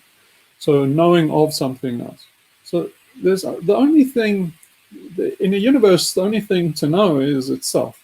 It's there's nothing outside the universe, so it has to know itself, and it knows itself basically by this weird concept of kind of individuality as kind of solipsism. But so the price of observation, in other words, the price of sentience or the price of consciousness is identity. So the only way for the universe to experience itself is by having an identity, basically being localized and being limited. But as soon as it's limited, closed, and that, it's no longer the full universe. It's just a part of the universe. So you have this involution of this illusion that the part is the whole, and that the universe is compressed into our head. But it's just a model. It's a finite model, and it's Gödel incomplete. It's basically inconsistent or incomplete, necessarily so. So let me give you one observation to make this a bit clearer. Take, for instance, okay. Here's a difficult one. Let me see if I can pull this off. When they examine intelligence, one of the things is they're saying, well, molds are intelligent. They say slime mold is intelligent. They say, well, how do you come to this conclusion? And they say, like, give it a maze. So the test of intelligence in a rat or something, they give it a maze, like Claude with mechanical Theseus, the mouse and stuff, is basically they navigating a maze. You put a reward somewhere in the corner of the maze, and it gets through this intelligent entity. It's goal oriented. The maze is a context. It navigates the context to get to the goal. That's what Ryan was talking about. It's goal oriented within a limited context would be artificial intelligence. So okay, that's how they look at a rat's intelligence, and so then they say, well, hang on, a mold can do this too. Now, what happens is the mold just explores everywhere. The mold isn't designed to be intelligent. They just put a reward, say sugar or something, in one corner of the maze. The mold goes everywhere and spreads out until it reaches the sugar. Then it starts pruning all the other branches, and you get this perfectly optimized route through the maze where it passes sugar back to its origin. So then you say, well, it's here, you can clearly see that it found the optimal route to the sugar, so therefore it's intelligent. Now, compare that, because they're saying, well, that's done the same job as a rat. Not really. Put yourself in the rat's position. The rat isn't doing that kind of exploration. So in other words, the mold is part of the brain. So in other words, the mold is part of the brain maze, right? If you think of it that way. The rat in the maze is not navigating the maze in the same way. The rat has a model of the maze in its brain. So they can actually show this. They put electrodes in the rat's brain. They can see how a rat navigates space and how it orients in space. And they can see from the electrodes that it literally has a little model of the freaking world in its head, just like we do. So when it's exploring, it's navigating the model, right? It's kind of a derivative of the actual maze. So you can see this, for example, I think this is correct to say, is if you got the mold and say altered it, so in other words, you cut it off and say change the maze so that this path was one of the paths that had chosen was no longer viable, block it off. Right? That mold has no memory. The branch that's cut off, it would rediscover by the same process of branching, it would rediscover. Not so the rat. The rat would still have a memory of the piece you cut off. In other words, it would get around the new obstacle. So the change you made to the maze, it would go, oh, okay, this is new, can't go this way, oh, I have to go left, right, left, right. Oh, hang on, I understand, I got it, I'm back where I started, and would pick up with what it remembered of the rest of the maze. So in other words, if you made an alteration, it would get around that alteration and then be back on course. No. Why? Because it's got a model in its head of the maze. The actual mold is part and parcel of the maze. So in other words, it's kind of first order intelligence. So that the rat has like second order intelligence. Now, you can say, well, hang on a minute, how far can that go? Well, might be infinite. But our alien cortex is like a third order intelligence. So in other words, it's like a rat that can observe itself. So it's unlikely the rat observes itself because it doesn't have an alien cortex. But by the time you have a cortex, the mammalian cortex, apes, primates and stuff, all have a cortex. They have self-awareness. And so they have enough brain capacity, so it's kind of like a third order. But it implies that there's a fourth order intelligence too. And so that's what the Ovid's metamorphosis, the shamanic metamorphosis, all these initiations and transformations, and so there's a fourth order intelligence. So you can, so in other words, you can look at us doing AI and go, that is fucking stupid. That's like fourth order intelligence. But you see, we're stuck in third order intelligence where we still think AI is brilliant because we're too stupid to see what intelligence is. But you see, but using AI, we can investigate intelligence and consciousness, and then that can lead the four other brain layers into an epiphany of what they are. You see, they won't be able to describe it. See, the problem is that you cannot then put into words. So this is a production line thing that has been going on since we hybridized with Neanderthals. So that was a big problem for us, because it was, there was two types of brains that were smushed together, and it was not a good fit. But it gave us that bad fit, and the tussle between those two, the antagonism between those two, it gave us a meta-intelligence. In other words, another order of intelligence that supervenes on those. So now that process of reconciling the two and transcending them was projection line by shamans and sages and all the thing, and we lost it. We lost the plot. But you see, even in like Zen guys, they're all transcended that level of intelligence, and but they cannot articulate. They cannot put into words what the vision, but they can point.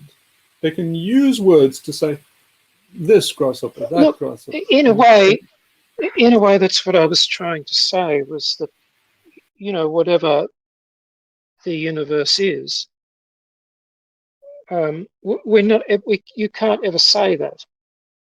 And we're perpetually trying to well, the only way we can communicate is with these inadequate things. Sorry, I don't quite know how to put it. Well, you see, the thing is, though. May I just add something to what Gary is saying? Is that the meta-intelligence that you're referring to is such that it will manifest itself. For example, to go back to what we were saying at the beginning, yeah, but it will manifest out of our.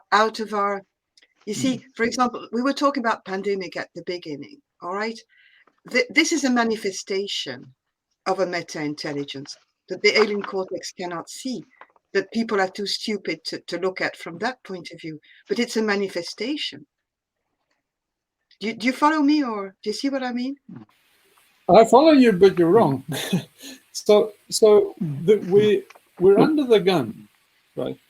We're under the gun. So people are getting stupider and stupider, and they're getting more and more mechanical. So the falcon is getting ever further away from the falconer.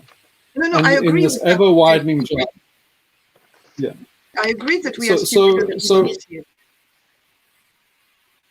So yeah, but the chances of us achieving this transformation are going by them. Right? The more you see these guys, the transhumanists are fundamentally turning themselves into machines. When they're machines, they're gone.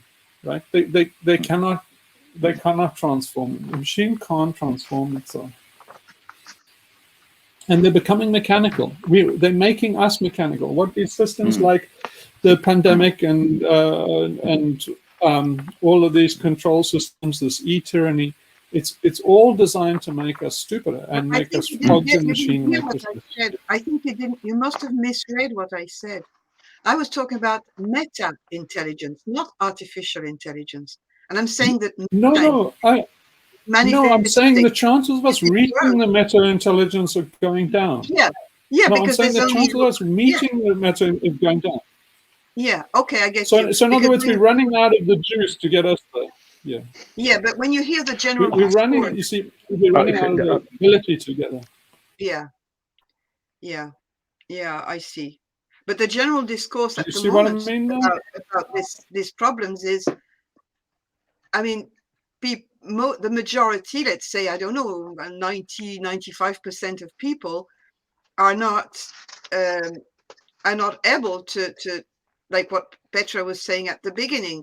The apartheid is closing up. If you don't comply, you are discarded, or you are just put aside, and you are even in the middle of those people, even those people who are aside, they're still trying to cling on to a narrative that is also erroneous in the ways of sort of conspiracies, and there's hardly, as you said, no hope that anyone would read through what the universe is telling us through this this epidemic that we actually started talking about at the beginning when we started these meetings, because we were at the start of this lockdown and we were all in agreement that that the virus had a message and probably that we had to follow it, if you remember. Oh, I'll do it that way. I'll do it that way.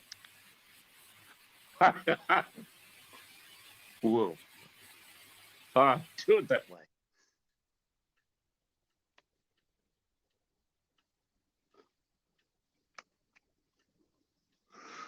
So, bit of technology. Oh, Sorry. that's great. No, I'm sorry. Look, I'm sorry. Look, I'm trying to be techno here, but I want, look, in your first part, Hugh, is everything gone or not? But I do. Yeah, go ahead. Okay. Gary I have done two drawings since in the program. Now I'm going to do something. I don't know how to do this, but I'm doing it. But what? Oh, no, it didn't work. Okay, it didn't work. Okay. So I'm doing something which you don't know. But look, talking about people, see, is there a way I could back off and not get into the conversation and watch what I do? Is that possible? Is that possible? Yeah, I Hugh? thought that was your modus operandi anyway. I beg your pardon? I thought that's what you did naturally. That's what I do. But I'm going to put the phone. I'm going to put the phone round. I don't want to be. I don't like looking at my face. That's my issue. But I'm just going to do what I'll do, if you don't mind. So I'm going to turn me off on the microphone. I'm getting high tech now.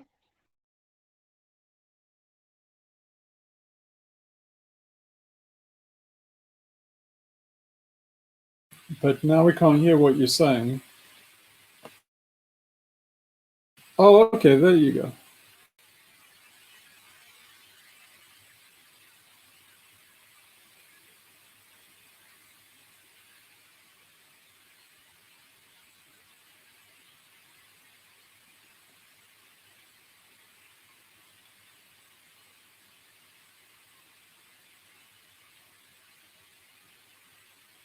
Again, Hugh, you weren't supposed to not talk. You're supposed to be talking.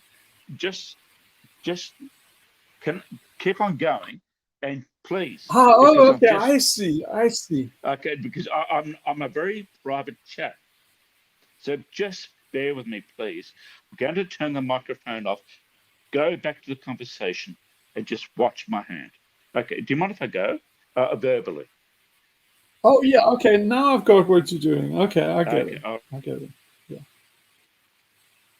Okay, so if people don't understand, this is what I think Greg is doing, is the okay, so our way of thinking about art and stuff is not the shamanic way. If for example, there was one thing in that Werner Herzog's Cave of Forgotten Dreams, which was very, very insightful. They asked one of the archaeologists about what these people were doing in the caves that were actually drawing. And he says, well, you got to think outside the box, outside the alien cortex. And he said, for example, like an anthropologist in Australia was with an Aborigine who was, in a cave, and they touched up some of the ancient drawings. And so he thought, well, this is a unique opportunity. You can ask them what he's actually doing. And he said, well, I'm not doing anything. He said, well, anthropologist says, well, you coloring in the thing. He says, I'm not doing it. He says, it does it. And then it's like, blew the anthropologist away. But what I think the interpretation is that the anthropologist is looking at his alien cortex, and it is the other four brain layers. So the other four brain layers are speaking through the artistic hand and the picture.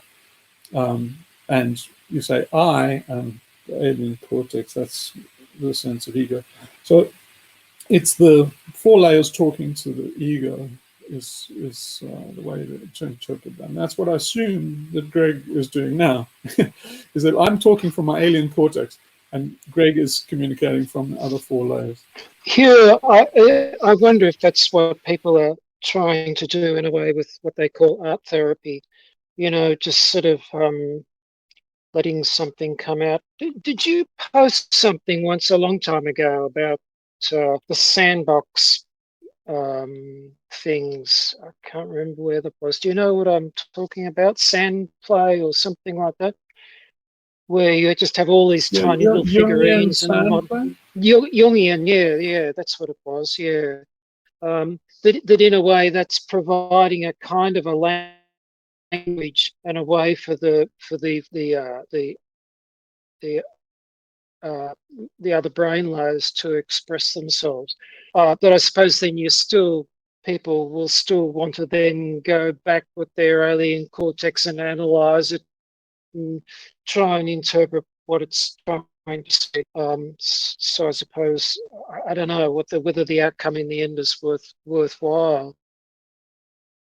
Well, yes, it is. So what's what they would say, what Jung would say was the other four layers are unconscious. So this Jungian sand play, it brings the unconscious to consciousness, and then that's the process of self-individuation, which is another way of saying self-transformation or Ovid's metamorphosis. And so it's saying it's a way of bringing out that metamorphosis, is getting in touch with. I don't really like the idea of the unconscious because it's not unconscious. Again, if you go back to the fish brain, is all when you feel sick or you feel qualia or happy or you're hungry or something, all of those is the world of the fish. So that we intimately conscious with those. I mean, if I punch you in the stomach or kick you in the nuts or something, you'll feel like crap. So it's like it's very visceral. The world of the fish is not unconscious. It's very visceral. In fact, it's much more major than I thought.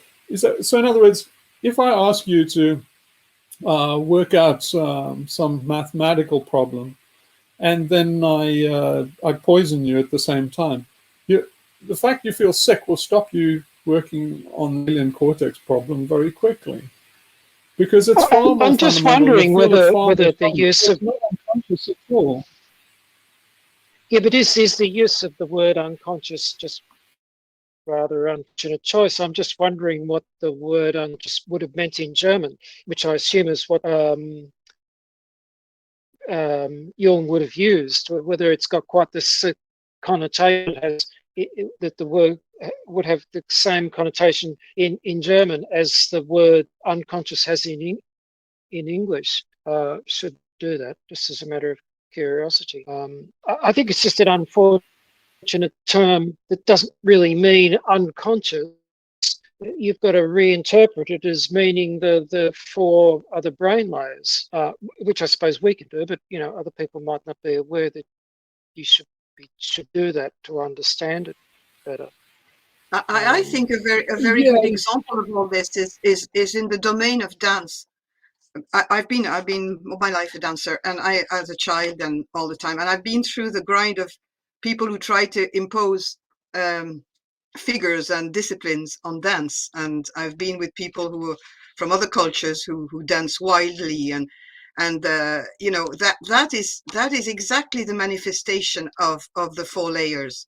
If you really understand, and if you really embody dance, because it's body expression, and it's also without any way necessarily linked to music or ordained music or organized music. It's more related to the rhythm that we perceive in our body of the universe around us. And I just wanted to say that when what I see Greg doing there is making me think of dance, is making me think of this expression of the 4 layers that is absolutely cannot be, that is isolated from the alien cortex, totally isolated. But you said earlier, Hugh, that the alien cortex is isolated from the meta intelligence. But how can it can it grasp it? Can it grasp even the concept? No. Because we're talking about it with our words. No, because it's like the rat in the maze. We have a model of the universe, so it's partial, inconsistent. So it can by approximation. So in other words, you can take a bad resolution picture of the cosmos, but you can't do a deep fields view like the Hubble telescope, right? So it's kind of like a wide aperture camera. So you've got a choice. You can either do a wide aperture, low information, or very deep field, but then very narrow. And so it can only do one of those two, but it's got to do partial information. You see, what it's trying to do is square the circle. It wants deep knowledge, wide aperture. And it's like, no, because you're descending into unindexable data. So in other words, if you go that route, you're getting into Borges' infinite library. And you won't be able to navigate that library. If I give you a wide field with infinite information, you will be fucking lost. I mean, this was in the Bhagavad Gita. So Arjuna, the story is Arjuna on the battle of Kurukshetra. That's the battle between good and evil, between AI and humans, the battle of the robots. It's the early version of the robot wars.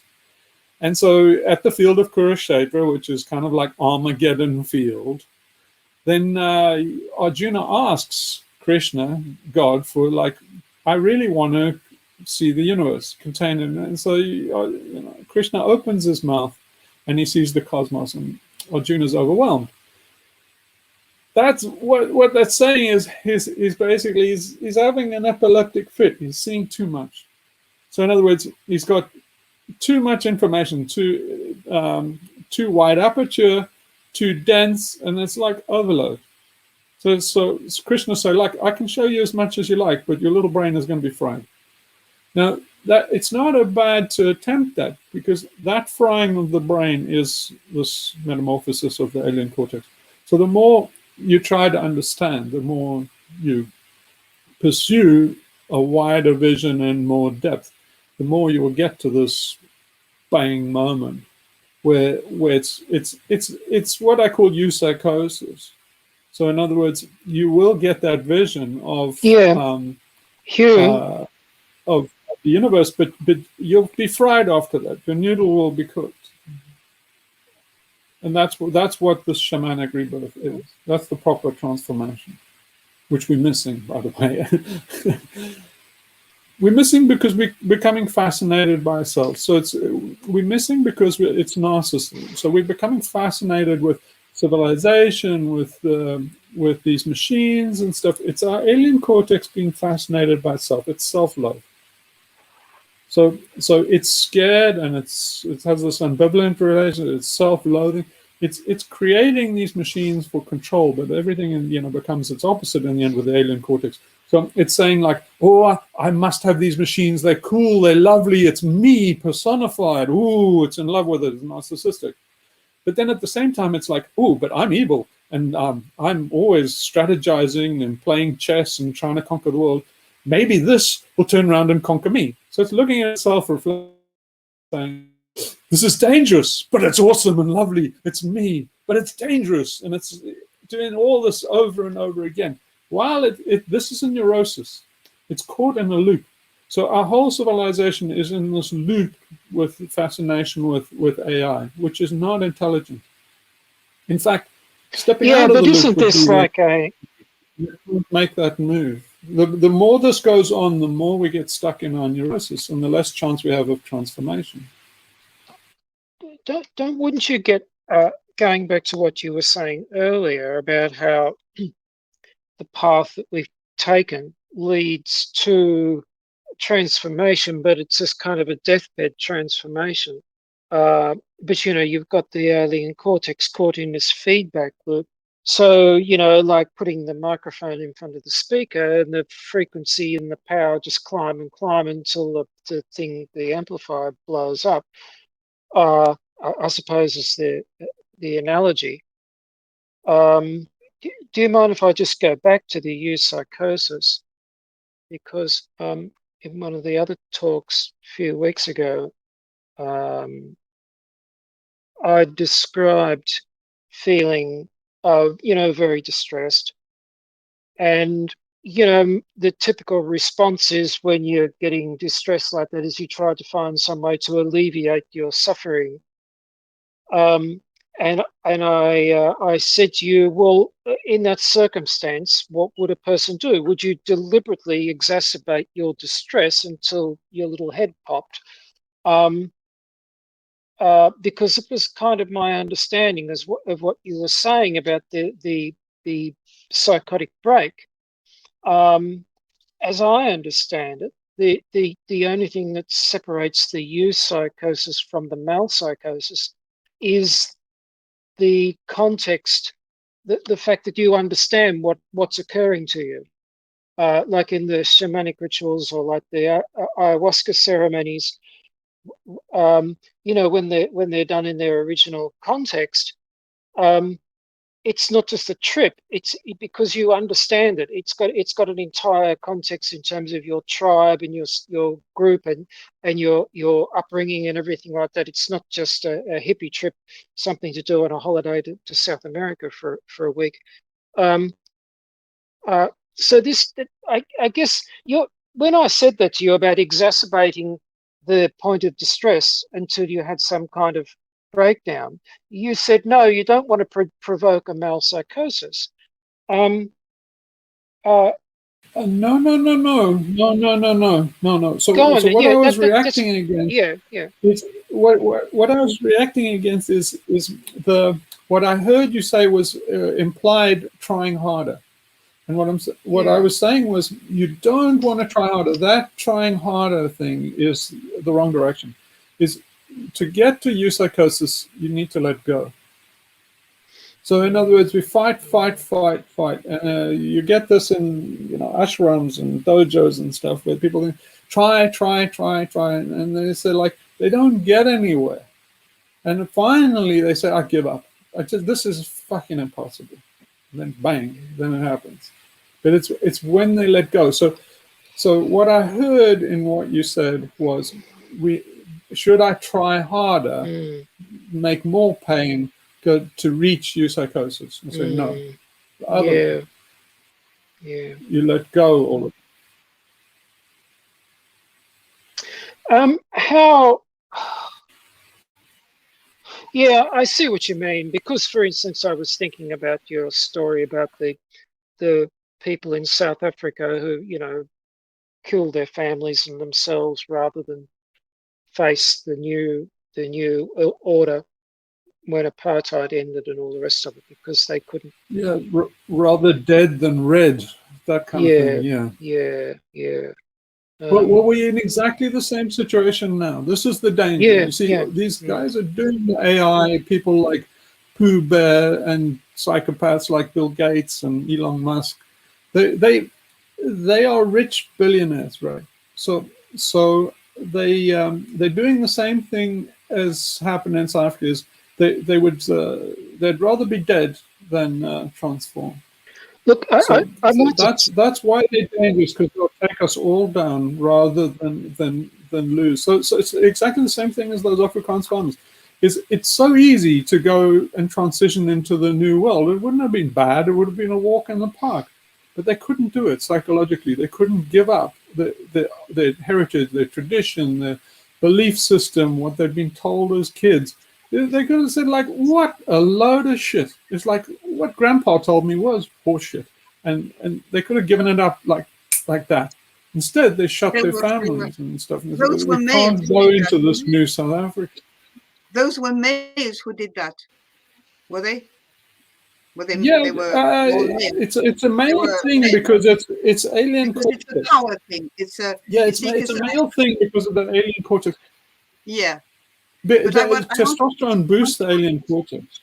But that brought a thought on me, because we had that conversation quite a while ago on differences male-female in terms of connections and ego. Because I feel that in this group, like there's a few women that come in now and again, but some certain things that you talk about, I absolutely don't understand, but I have to make an effort to try to get the concept coming from a man's point of view, because I feel I'm deeply different in that line. Of course I am, and I don't pretend that I would be.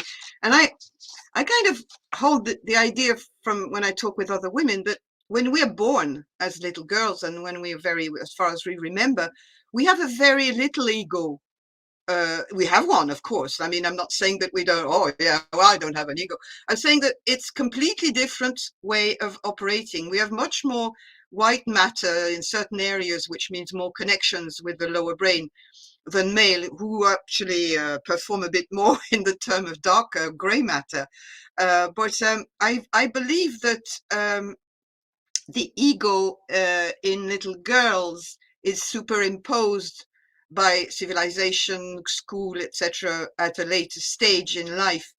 Then boys seem to be much more equipped with it, whether it's genetic or whether it comes from education, and seem to have to fight much more to let go of this ego because of their deep need of power that doesn't exist so much in females. Power is what you've been talking about all the time through this All right. conversation. And I think that would be, because it's very late in the meeting, but I would really like if there was some women who listen to us who could reflect on what I'm saying and maybe talk with me about this. Anyway, look, I would agree with that comment. I would agree. I have never worked this before. Am I there or not there? Am I there? Yeah, you're there. It's beautiful. We can see all Fantastic. things. Okay, Yeah. look, I do agree. This is something with Germaine Greer. Do you know Germaine Greer? Well, okay. But I do agree, in society, when men and women separate, it's wrong. I look at people need to. I go to a hairdresser. I go to a hairdresser, I do get abused of being a man. Oh, geez, I have to put it that way. Now, but this is something I can't go with men against women. That is something I will not go with it. I think women and men need to know one another. They need to know one another somehow. But the corporations, the legal industry makes men and women irrelevant. And it's wrong. It's unnatural. So I'm very passionate about. I agree. So I agree with both things, but in terms, yes. So to answer you, Sophie, that I think the testosterone boosts the alien cortex. So what I'm doing is I'm really talking to males and talking to the alien cortex. So the females are centered around the mammalian brain in general, and it's boosted by estrogen and the fish, other chemicals and stuff, and the fish a lot. But you see, but you have to watch out, because in terms of the Afrikaners committing suicide, the women are complicit. I'm reacting to the thing that you said. Well, it's mainly a male thing. It's a very strange dynamic, because the women are also complicit in it, because they're saying save the children.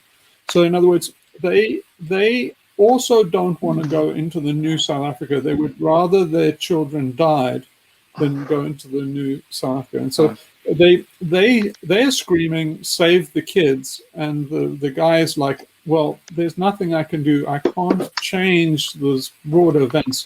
The only way I can, fulfill the mammal brain's demands is by killing them all. So they're kind of complicit. You can see this in, say, the Führer bunker, where Albert Speer killed his children and his family, and he did it, you can see clearly with the complicity of his wife, because they didn't want to live in a, they said, they wrote it down, we didn't want to live in a non-Nazi Germany. Now, I do agree. But the same applies, to, you know, if you look in like Jim Jones, it's well worth going and looking at the transcripts of when those guys were committing suicide. So, Greg, do you mind just muting a bit?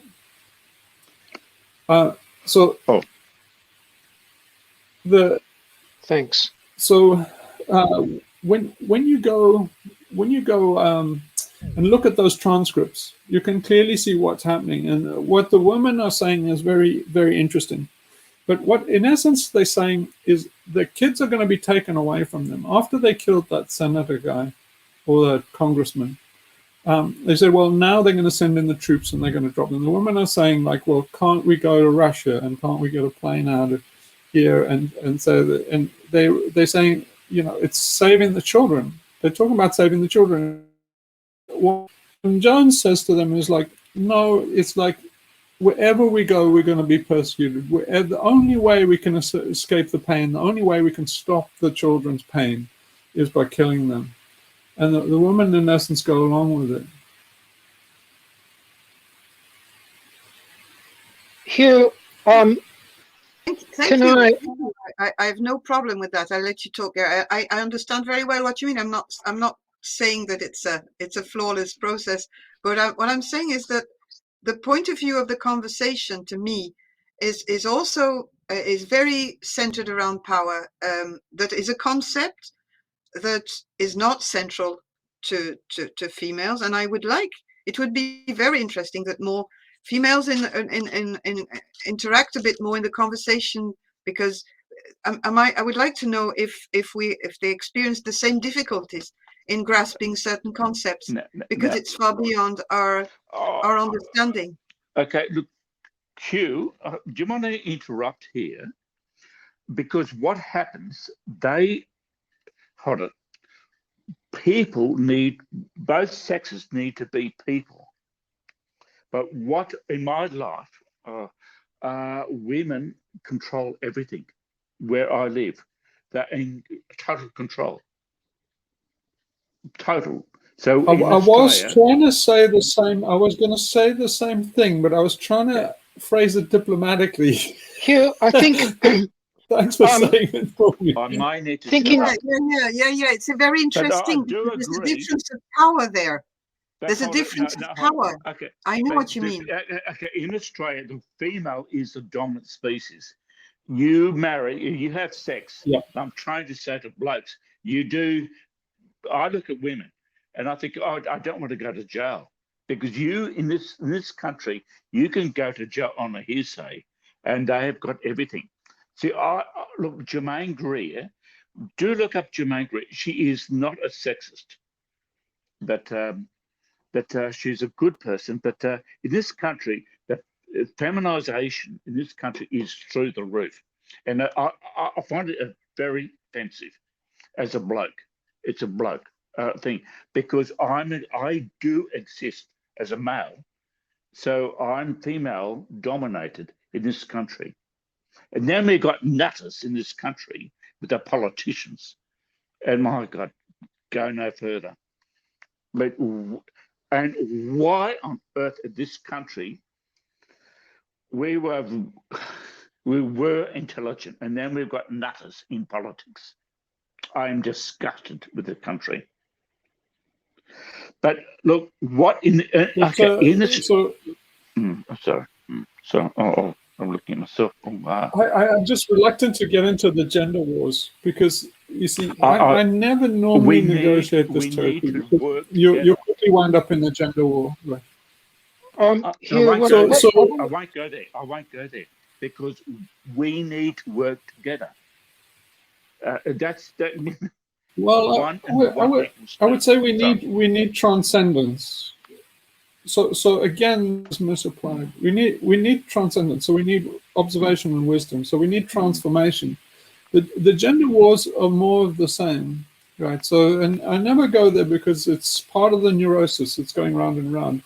And so Sophie expressed this So- thing about power relationships, but the is you don't want to really go down that route, because if you look at power, you like say these by were indigenous people matriarchies or patriarchies and all of this kind of crap. And you say like you can't look at it that No. hang on, Greg. You're saying that you can't really look at it that way, because if you look at the patriarchy or any kind of rule like that, is what they struggle with the definition, but the definition is easy. It's like who has the ability to implement pleasure or pain to the collective. In other words, who has the ability to dole out punishment and reward, and that's my definition of power. It's basically and if you look at it that way, then it's very deceptive about who has the upper hand. So superficially, you might say, well, males have the upper hand. So it's a patriarch because look, they're bossing everybody around. Hang on, Greg. So, but when you look at it closely, you can say the woman can inflict punishment on the men too. So they have a power relationship. You just can't see it because you're projecting yourself into it too much. So, for example, women have civilization is women. Women have caused civilization. Women are causing our destruction. Now, Sophie's head's gonna explode when I say that. But the evidence for it is when you look at the power relationship between females. Hang on, Greg. Do you mind muting? It's because it switches in and out. So if you look at, say, what happened at the beginning of civilization, is men can punish women quite easily in the hunter-gatherer situation because we're nomadic, and we need to move on. The women hate moving on. You can see it today. The women want to be sedentary. It's very demanding on. Greg, do you mind just muting? So it's very demanding in a nomadic tribe on the woman because they have babies, packing up the thing and moving on. They have to move on because we're essentially hunters and we have to move with the herd. Everything goes to pieces if we get sedentary. The women want to be sedentary. They're in opposition to the men. The men can punish the woman by moving. It's up to the men to say, we're moving camp. Now, if they do that, it's a whip on the woman, right? Now the woman can retaliate by withholding sex. I don't agree with that at all. I don't see the thing in punishing and all that. There is two different roles, and there's probably certain amount of life in the woman where she is sedentary and certain moments where she's nomadic. And in anthropology, she is notoriously a gatherer, as opposed to men who are more hunters. So I don't think that I should take that position of punishing and conflict. And as Greg says, we don't want to get caught into this kind of reasoning of that one will dominate. As you were saying earlier, transcending this is more important. And explaining the fact that women would be at the base of civilization is not enough. It has to be also mentioned that there is also the other male advantages too with power and dominance and all these things. So it's not. I wouldn't say that one is punishing that one and that one is trying to dominate. I live in a matriarchal society in Ireland. I can see the powers of mothers on their sons, and I've seen it all at work in lots of parts of the world that don't even realize. But I'm not saying that women are not looking. It's a different type of power. But what I'm saying is that the power struggle should not be between us. It's definitely not there that I want to bring the conversation. But what I'd like to bring the conversation to is how we can understand better, because our two brains don't work exactly the same way. Sophie, yeah, look, this is it. This is what I'm trying to work with take apart. Because you said earlier you were struggling with this understanding this male egoic perspective because you said that you didn't feel that the females had that to the same extent, at least not originally, and now what you're just saying. I think one of the most interesting things that Hugh pointed out, I think it was about the the wrath, the anger of Carly, and he sent me something to read. Hugh, I don't know if you know the article I'm talking about. Was that you? Because that explained. I mean, I suppose this operates on a kind of a middle ground because it wasn't describing transcendence. It was just describing the male and female positions because they seem to be perpetually misunderstanding and mistaking each other all the time. And it seemed to be extremely good at describing that. I've got to admit, I had a lot of trouble understanding it. I still don't think I fully understood it. I'm just wondering, Hugh, do you can possibly, if you know what I'm talking about. So what I was going to say is you don't want to have this conversation. You absolutely do not want to have this conversation because you are not hiding to nothing. You see what Sophie's saying is we should understand each other and getting on. All she's saying is I'm a female, I see it this way. All you'll get out of that is I'm a male, I see it that way. And you will do that till fucking hell freezes over. There's no insight into doing that. So you're not getting anywhere. You're just saying, I have a female identity. I have a male identity. Why don't we dance? You're not getting to transformation. You're not getting any insight. So I know. Why? I understand. But it was an advance on just so you balls. mustn't do this thing. You mustn't do this thing of exploring. I'm a man, and I need to understand you as a woman. No, that's what women think. They're like, why do we have to understand each other? It would be fatal if we all were happy families. It's like the whole secret to our survival is the fact that we're in opposition and we're in dynamic tension and stuff. And so the women are perpetually, we want to ease the tension. Why? So because you have a mammalian brain. That's part of our survival thing was easing the tension, giving sex like a bonomo to ease the tension. Intrigued. And so, I'm curious. I'm not trying to. I exactly understand what you're saying. Yeah, but I'm warning you against that curiosity. I'm warning you against that curiosity. That's the curiosity that does not kill the cat. That's the curiosity that does not kill the cat. Yeah, but sometimes I'm. So you're not getting to insight with all the things you post on the sub and some of the conversations about tech and war and stuff because I feel. I mean, I feel as I just don't get you guys. So I'm just saying, like, I'm on your side, by the way. It's not that I want to try to get. We're going to exchange and we're going to explore our femininity and our masculinity. I'm not into that. It's not that. I'm just saying. I sometimes don't get it, guys. That's all. And I'd like to know if other women are the same. And maybe we have other things to say. But, okay. Address it. Okay. Now, can I? Well, I don't have. Okay.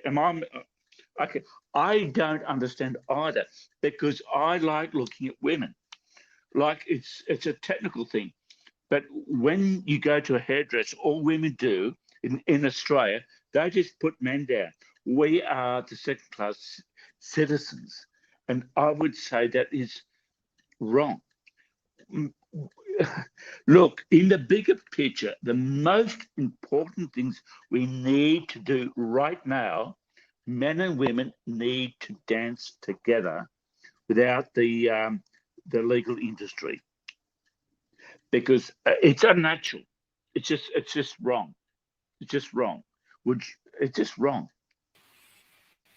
Oh yes, Greg, you're right. The problem is that for our survival, see, this is a misdirection. This is horrible.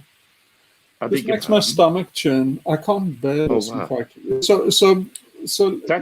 The problem is that for us to survive, right? We're in terrible peril. Yes, if there's any hope of us surviving, and I do hope there's some hope of us surviving, is we have to get over identity. So this reflection of identities and identity politics is absolutely fucking poison. It is burning up our time. This is how we go down the toilet.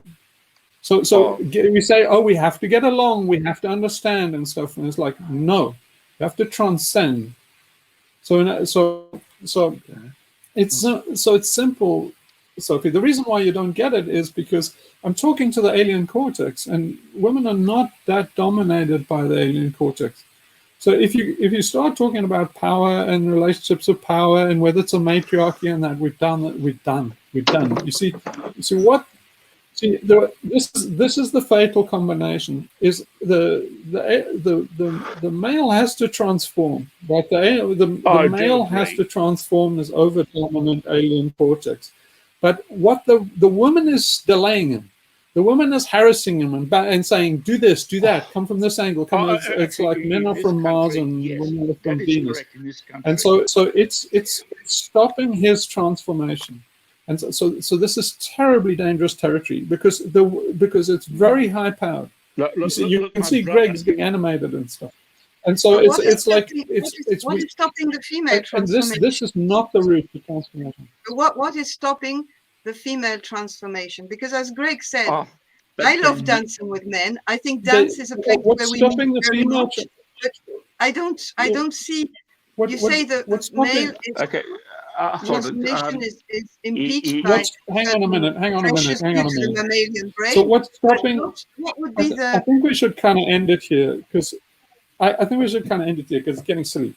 But what's stopping the female transformation is they don't have such a dominant alien cortex. All of this is the transmutation of the alien cortex. And if you shit, I don't agree. And this is why I don't go in this territory, because this is kind of, you can only understand this stuff once you've transcended it. So it's useless to talk about this on this side of the divine. See,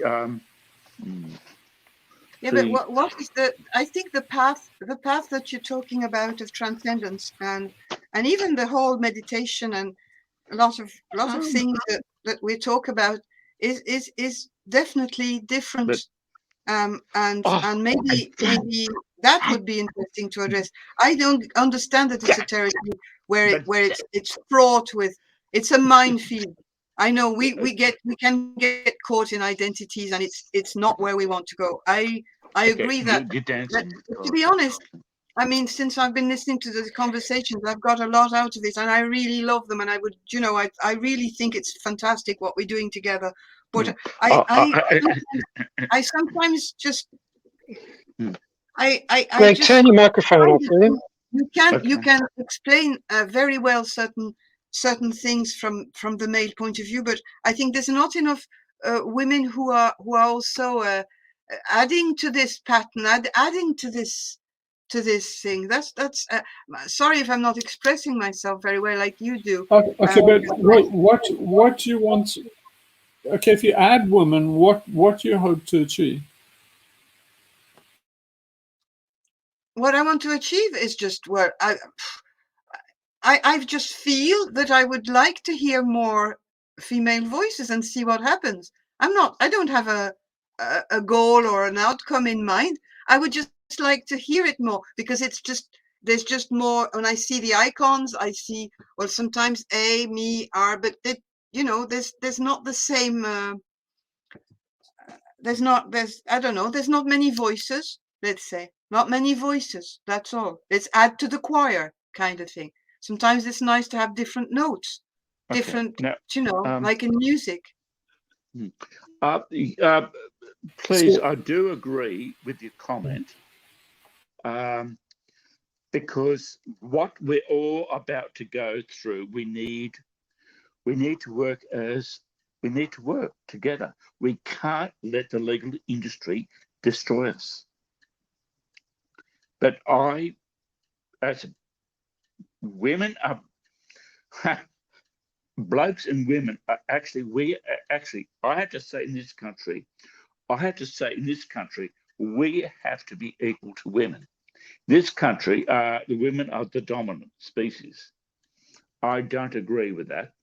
I do think we do have something to say. But in Australia, the women are the dominant species. I think that's wrong. And I do think Germaine Greer, I do like your comment, but Germaine Greer, Now, in this country, it has to be balanced out. Divide and conquer the corporations with people. But I do agree with your comment. Because, see, in this country, if a bloke says a comment, the female can take you to court. We are not allowed to question women. It's illegal in Australia. It's highly illegal. So, okay, guys, like let's just get grounded in a bit of sanity here. It's like we're on the fucking Titanic, right? We're on the Titanic. Happy families and hearing more voices and singing in the choir is, I don't know, man. I would like to survive the Titanic. I mean, I would like some people to survive. I'm trying to give you lessons in survival. I'm not trying to give you a lesson in happy families, compatibility, agreeableness, and all the stuff from your mammalian brain. So if you want to survive, it's enlightenment. That's the only thing. The only thing is I think we've blown it already. But even if a few people achieve it, sing choirs and happy families and understand each other. There's no that is the way to go down. That is literally you will dance round and round and off the cliff. It's you know it's for women to transcend themselves. They need to transcend the mammalian brain. It's very, very difficult because they're completely grounded in their instincts. And right now, I bet you, Sophie, your mammalian brain is screaming at what I'm saying. But it's a lot of people have said in the past it's virtually impossible for women to transcend that, and it would probably be bad for the species if it was possible. So just remember, though, we're on the Titanic, right? We're on the Titanic. Don't forget that we've got. Yeah, so we're not. So we have to do rapid realization and evolution. Yes, the way to screw it up is for the women to say, "Wait, hang on, Greg." The way to screw it up is for the women to get involved and say, "No, we should be compassionate. We should be social justice. We need to get along and stuff." No, that's absolutely not correct. The woman's instincts will drag us down in the same way as Jim Jones. If you go and look at what the women are doing, we're doing that on this broad society. We will go Jim Jones if the women are allowed to be women. It should be. I'm sorry, I just have to say it that way.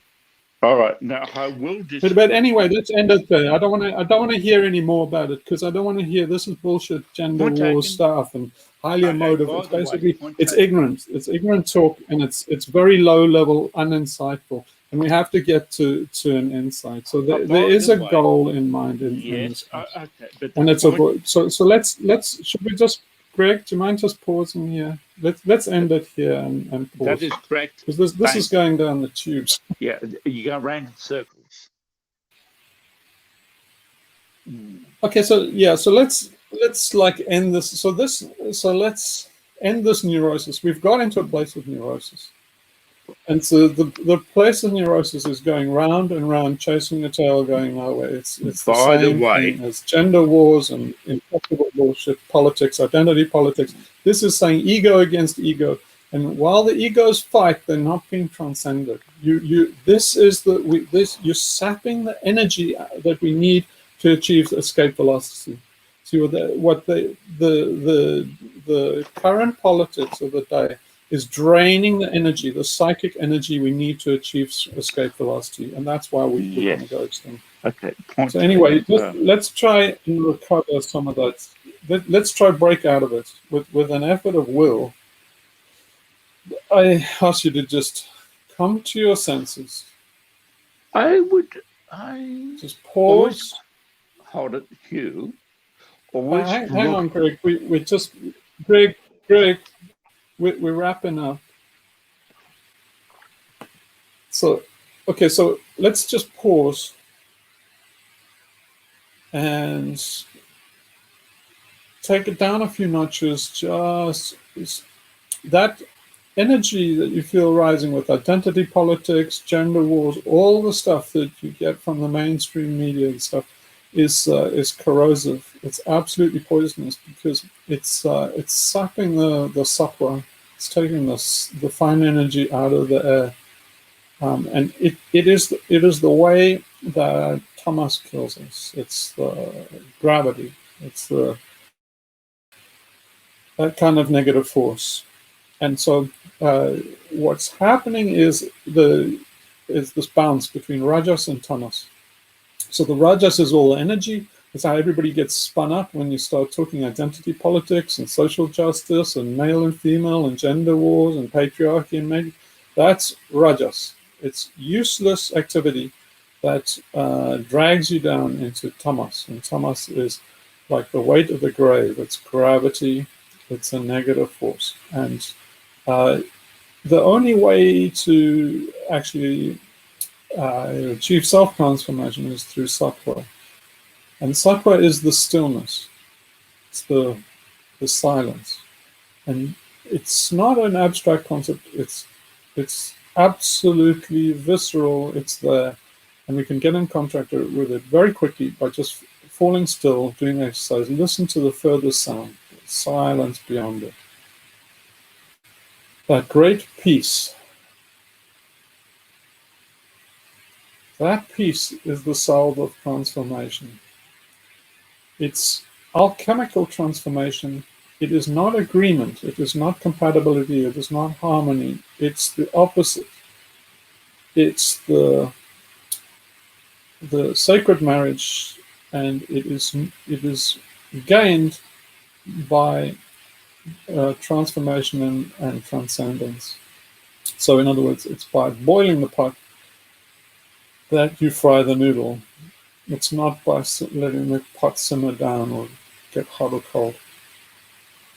So let's transcend hot and cold and move towards light and sattva. That stillness, just pause and rest in that stillness.